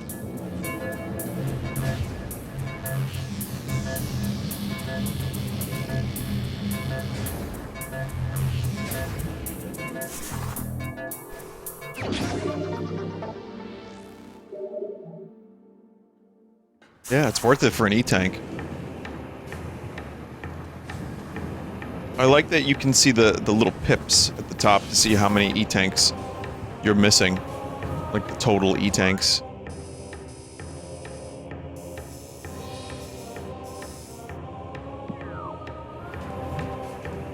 What, chat, were we...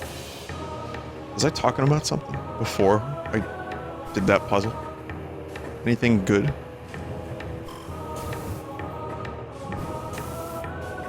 Jelly rings? No, I think the jelly ring conversation's been over for a while.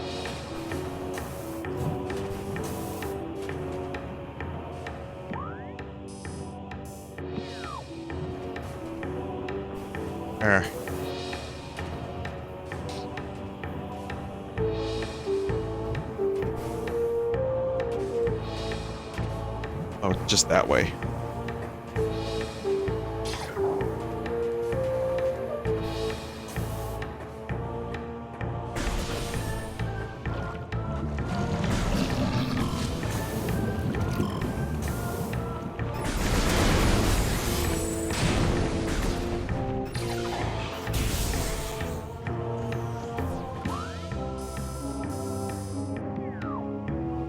There is something up there, but I don't think... Oh, I need the grapple beam. Speedrunners are probably watching this like, oh, God, the pathing is so bad. How is Norts these days? Did you spell Norts with a Z? Is that like the Gorillas version of it?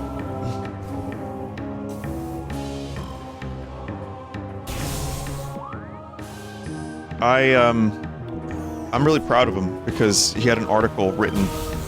We got an article written about Forgetter, and they described him as a famous actor. I don't know who wrote that article, but they knew what was up.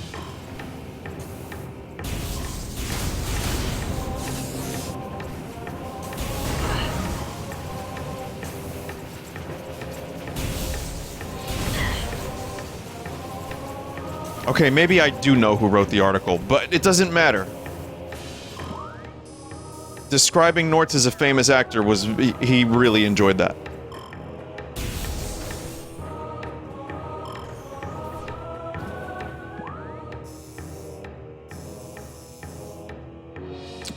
Yeah, went the wrong way. I do that a lot.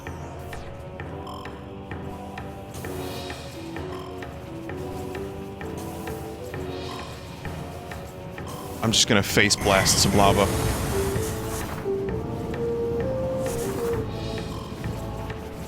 This room gets so much easier with the grapple.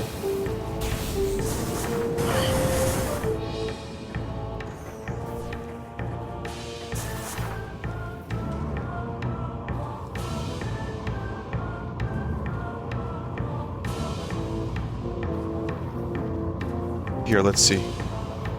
See if I can read this article, because Norts told me to do that. He just whispered. He was like, you should read the article. This guy's getting a big fucking ego. Let me tell you.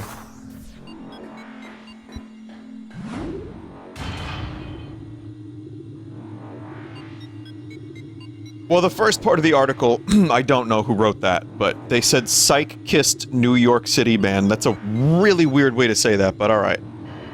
However, the part that I like is famous actor Norts loved the first half of the Double album and reached out to us saying that he'd love to star in a future music video if we made one. When we wrote Forgetter, we felt like it'd be a perfect fit. Norts is the strong, silent type. Ever stoic, he shows up on time, does his job, and returns to his trailer. We're not sure what he does in there, but a steady stream of mysterious vapor always seems to escape from the windows. While Norts doesn't describe himself as a method actor, he certainly didn't remember a whole lot after these trailer sessions, making him perfect for the role. For the video, we told him to explore our native Staten Island at his own discretion, and followed him around with a camera as he did so. Barring a surprise visit from what we can only assume was a friend of his, the shoot went well and we're happy with the results. Norts remains missing to this day.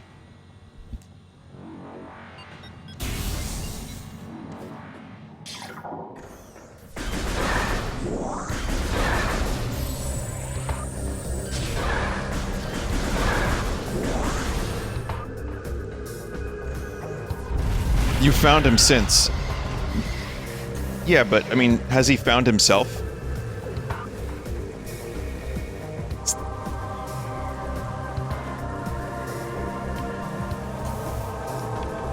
I know. Whoa. Whoa. You get lost in these roles sometimes. Look at Danny Day-Lewis. Danny Day-Lewis doesn't know who he is anymore! That's what I'm saying.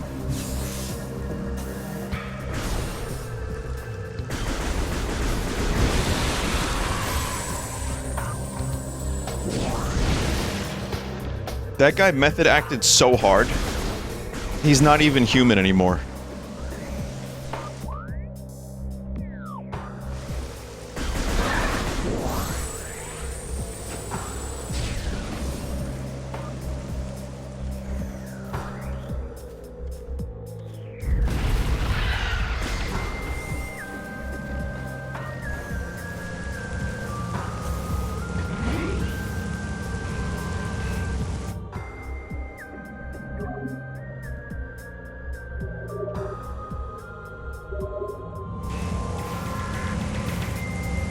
Samus's ship looks like Knuckles.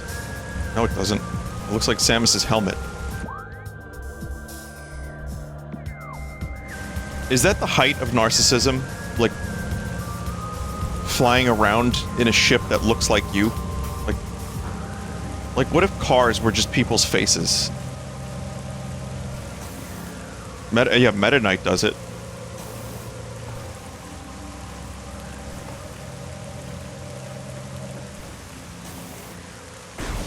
Alright, let's see. Let's see how much time we got. I'm gonna play another 15 minutes or so.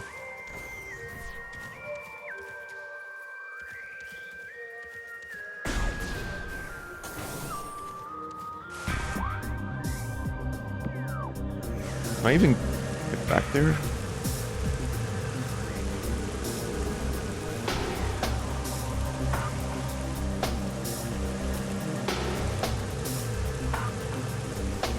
Can I?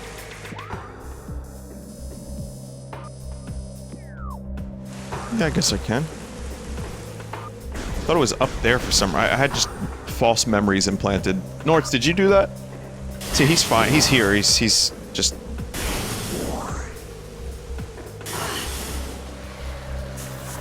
That's one of those things that his people know how to do really well, so...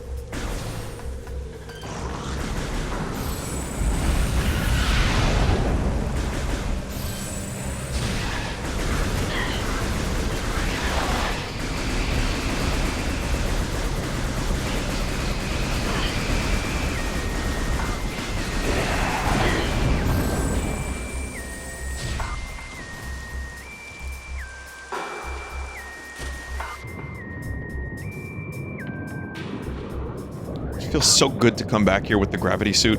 It's like one of the best feelings in video games is playing a Metroid game or a Metroid-like game where you finally have the item that makes the area both possible and, like, easier to move around. It's just... It's great.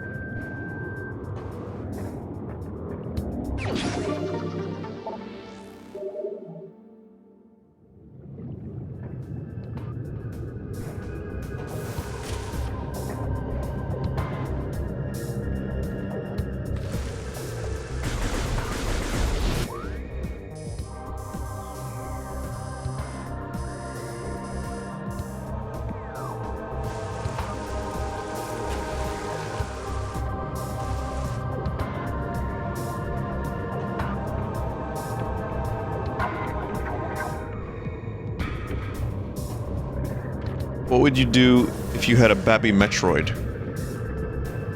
Would you hand it over to Norts? Father of the Troid. Sounds like a good, like, shitty 90s movie. A good shitty movie.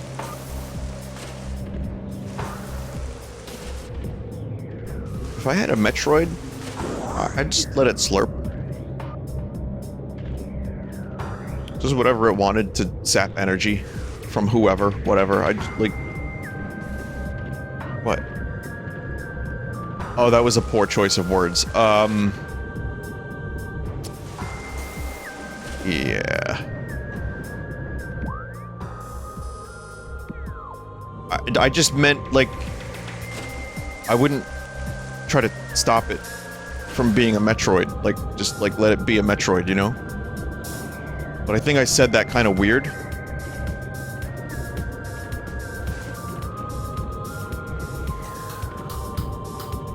It's a dumb room. Oh. It's not dumb at all. There is a morph ball hole.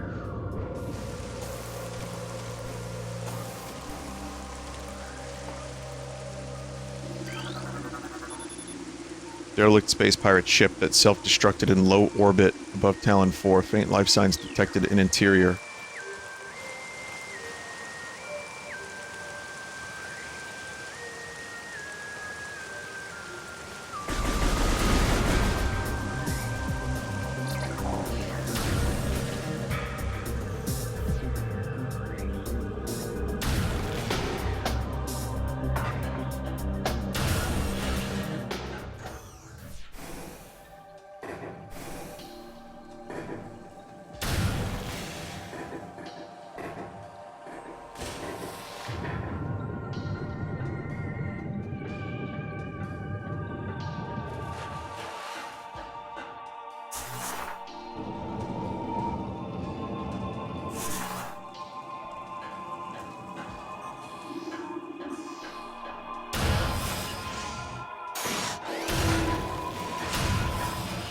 Shit.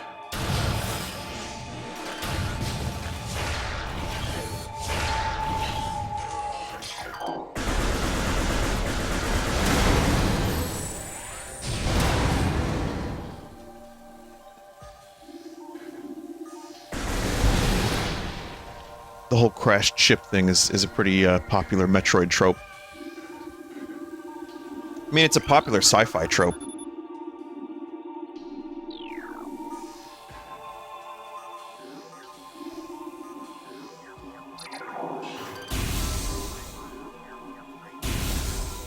But, like, yeah, this game always felt like they took heavy inspiration from Super Metroid. Because if you're gonna do the first 3D Metroid game, you know, obviously you want to see what made Metroid as good as it was. And Super Metroid was the previous game in the series up until this point. I guess Fusion came out the same day, but...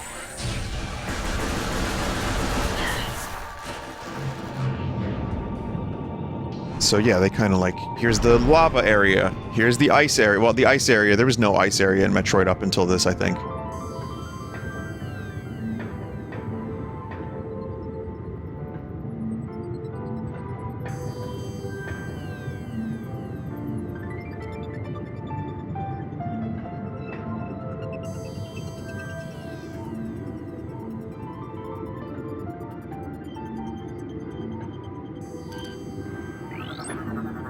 Recording to logbook. Aqua Pirate. Space pirates with exoskeletons modified for underwater use. Using modified thruster packs and gravity suit technology, the space pirates have armor suits for use in liquid environments. Thermal tracking is still very useful against these pirates, as the pirate engineers have yet to eliminate the thruster pack's high heat signature. Vinny, do you use toothpaste? Are you from, like, Germa's chat? I know you're here a lot, but, like, that's like the dude who came from Germa's chat that was asking about oil. Like, do you like oil, Vinny? Like, I swear to God, Germa has, like, some of the most strange chat members. But they're, like, usually harmlessly strange. Listen, I know it's the internet, and fucking God knows that's not always the case. But... that, like, random dude that came in that was like, yeah, do you like oil? Like, I love oil. Just, like, things that you can do with oil and use. And, like, you can cook with it and use it in your vehicle. And I'm like... It's like a real person? It's like an AI at the other end of the computer monitor? Anyway, I don't use toothpaste. I use dog shit. Yeah, I'm kind of trying this new, au natural, as they call it in Francais. It's a new au natural, recipe for, self-care and cleaning.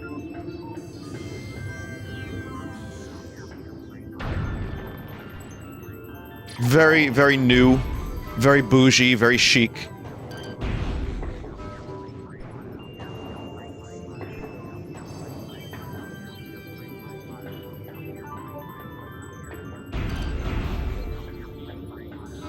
Very human.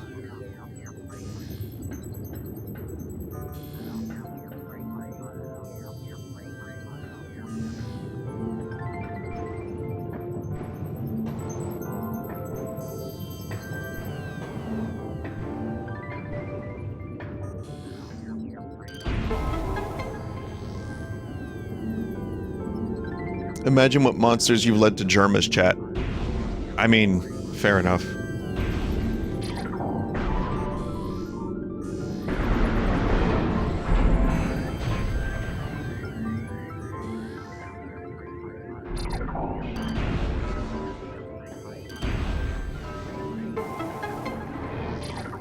That said, though, I would argue Germa has a wider reach, especially since a lot of his big streams, where, like, he can appeal to people that don't even usually watch streams. So that's, I think, probably where the oil guy came from. Like, he watched him do clown baseball or whatever, and he was just like, yeah, I like this guy. I want to see if he likes oil. Like, is he an oil enjoyer like I am?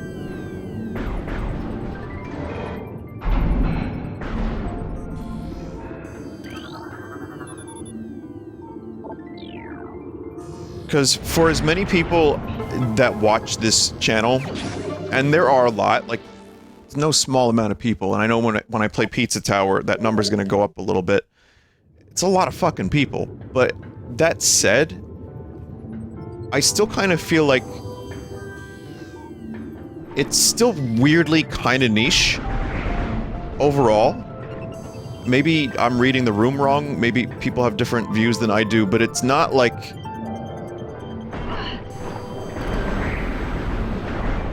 You know, I don't think it ever quite hit that level. So I feel like, we don't have oil people, but we have, like, weirder, I think. That, like, I've definitely enabled via weird commentary. Like, listen, okay, I may not have a chat member that comes in here and is like, hey, Vinny, do you like oil? But I have chat members that are like, hey, I wonder if I can get Vinny to say self-suck today.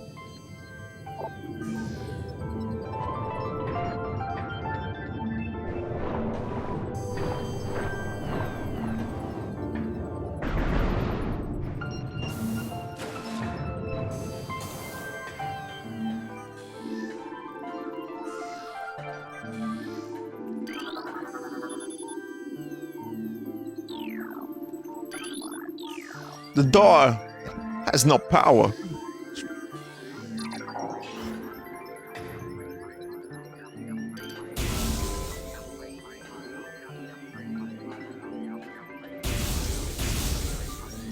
Still has no power.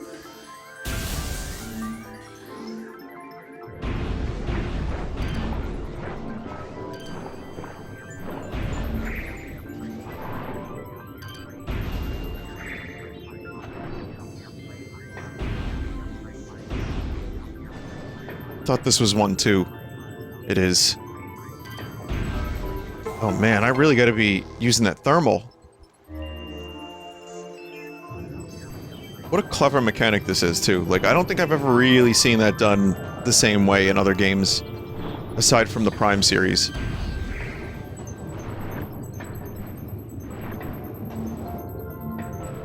Therm it up. Remember Therm's Scissor Punch? When the Solo movie was announced, they promoted it with, like, an image of, like, a lobster claw, like, pistol shrimp type alien dude who's called Therm's Scissor Punch. And, like, he was in the Solo movie for, like, 3 minutes. 3 minutes? 3 seconds? If that.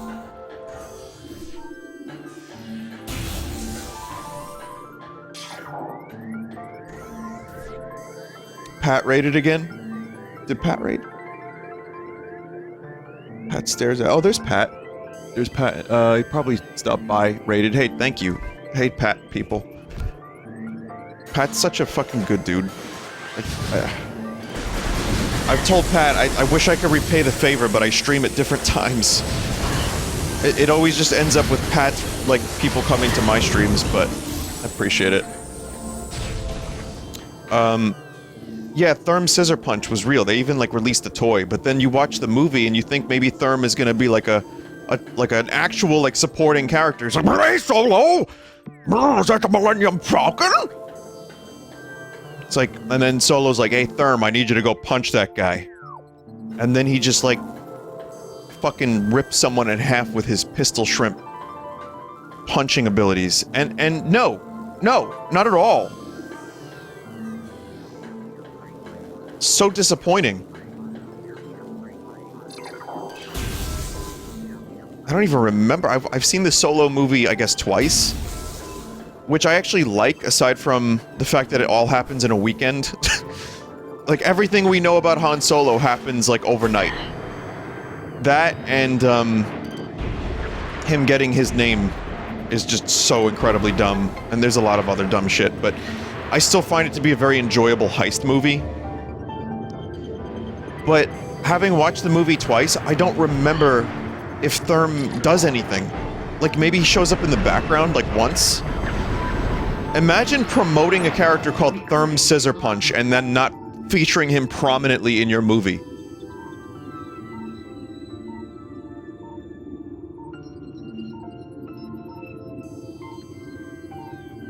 Anyway, Aquadrone.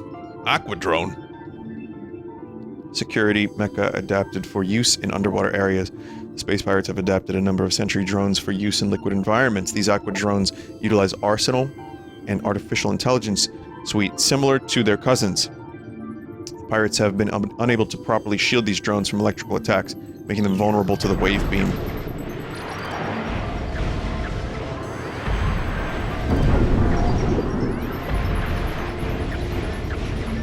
Bold of Samus to use an electricity beam underwater.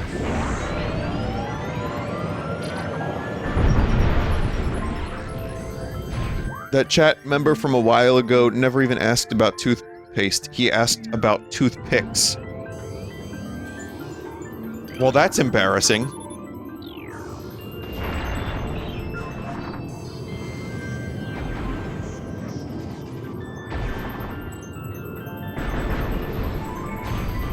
Led me on a fucking whole tangent about the oil guy and, like, using dog shit as toothpaste, and it was never even about that.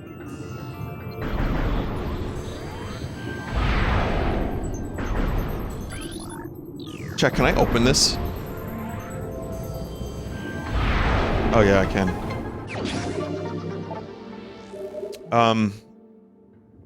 Yeah, I use toothpicks. In fact, as a nail biter, sometimes I use toothpicks so I can stop biting my nails for a little bit, but then inevitably I return to biting nails. But, I use toothpicks a lot, yes. That, and also it's just good to have them in your car, just in case, like, you eat, like, I don't know, like a cheesesteak or something that can easily get stuck in your teeth.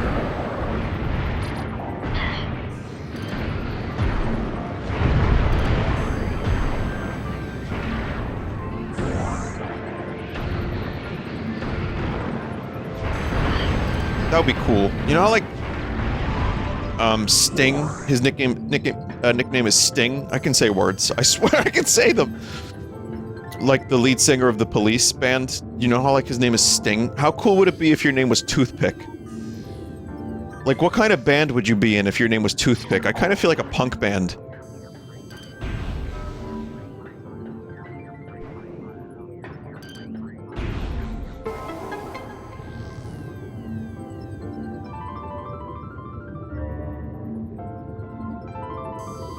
You'd be a loser if your name was Toothpick? Alright, fine. What about Glamdring? Alright.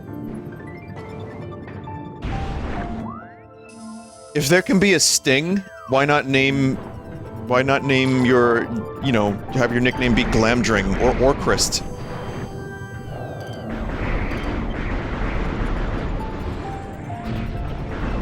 I feel like Goblin Cock probably has a guy named Orcrist in it. I don't know enough about that band to know for sure, but that seems like the kind of band that would have that. Recording to logbook. Aquasac. Aquasac will burst when subjected to impact or trauma, believed to be in the same family as the sapsac. This plant has similar features. It will burst when exposed to force. This protective response keeps most creatures from feeding on it. What about the sad sack?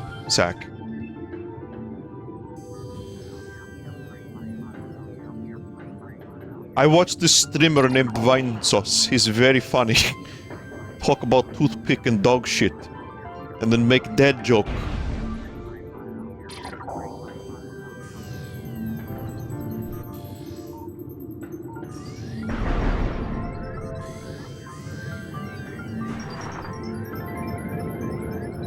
Vin, any weird dreams lately? Oh, thank you for reminding me. Yeah, I got one. I had a dream I was playing an open-world Castlevania game.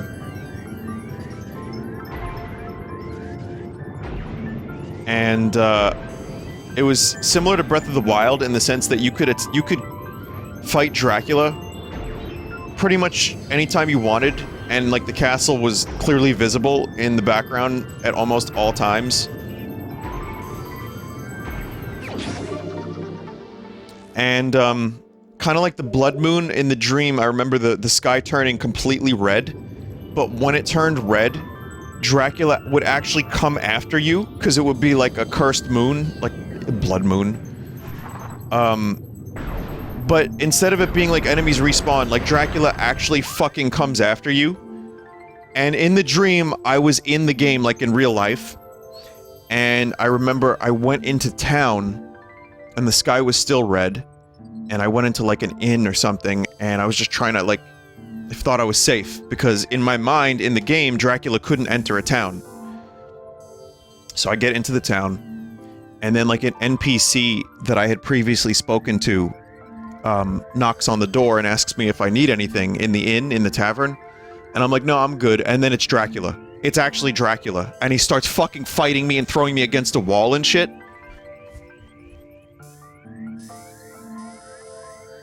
And then I woke up. But that was a dream I had where I thought that would be kind of neat if... Yeah, like every now and then you're just hunted by the main villain. And you can do a little bit of damage and then you can escape and that's it. But there are nights where you won't even see him. Like maybe 2 or 3 nights in a row, he just doesn't show up. And you get like a false sense of security. And then little by little, the game starts fucking with you. So like, the aforementioned moment, you know, you think you're safe because you've never seen him in town before, and the townsfolk are like, yeah, Dracula can't enter these sacred spaces. And then you go to just chill, and then there he is.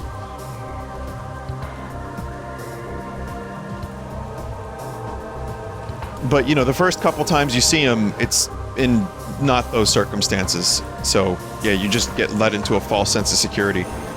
Maybe sometimes it's not even Dracula that hunts you. I don't know. But in the dream, yeah, he just was like, it is me!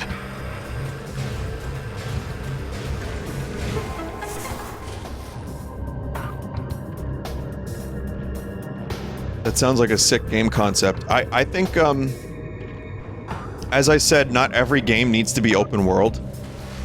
But the more I thought about this, it would be like... kind of like a good Simon's Quest in some ways. Radiation detected. Radiation detected. And maybe like, oh, I just want to hit a save point. I guess the game would be kind of Breath of the Wild-y, but like more whip-based, maybe Lords of Shadow influence. And, yeah, I mean, if it was something like that, you could just, like, go down into crypts and find new weapons, new artifacts. You have to, like, go through this open world and find, like, pieces of like, Dracula or something. Or, like, various items that can be used to eventually seal him for good. Like, maybe he destroys various towns that you've been to. So, like, maybe a couple safe...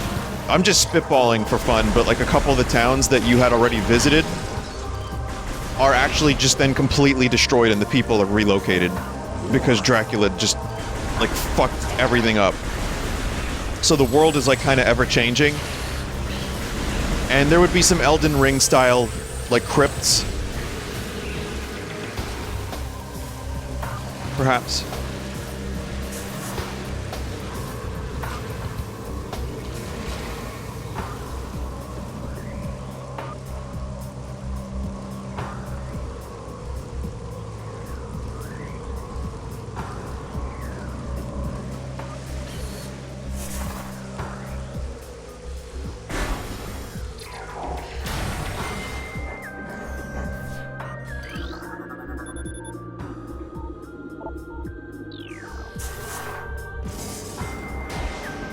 Bendesium? I guess that's something I can't quite get to yet.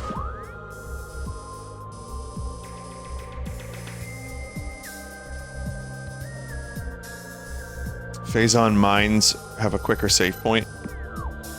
Oh.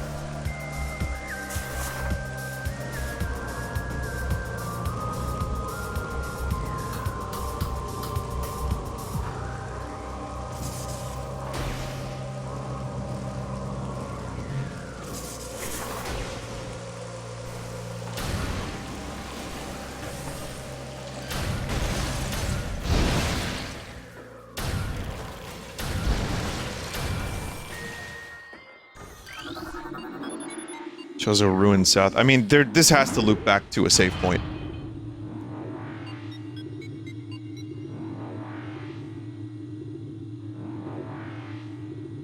In-game story motivation for Dracula is that he hates Italians due to their garlic-entitled blood. Garlic-infused blood? What? I'm not really sure what you said, but...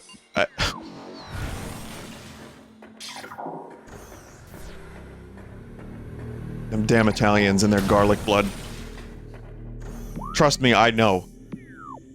Garlic enriched blood. Got it.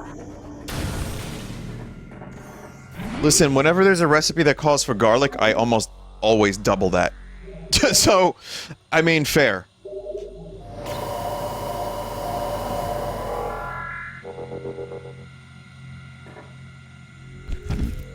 Yeah, speaking of garlic, we're gonna play Pizza Tower now.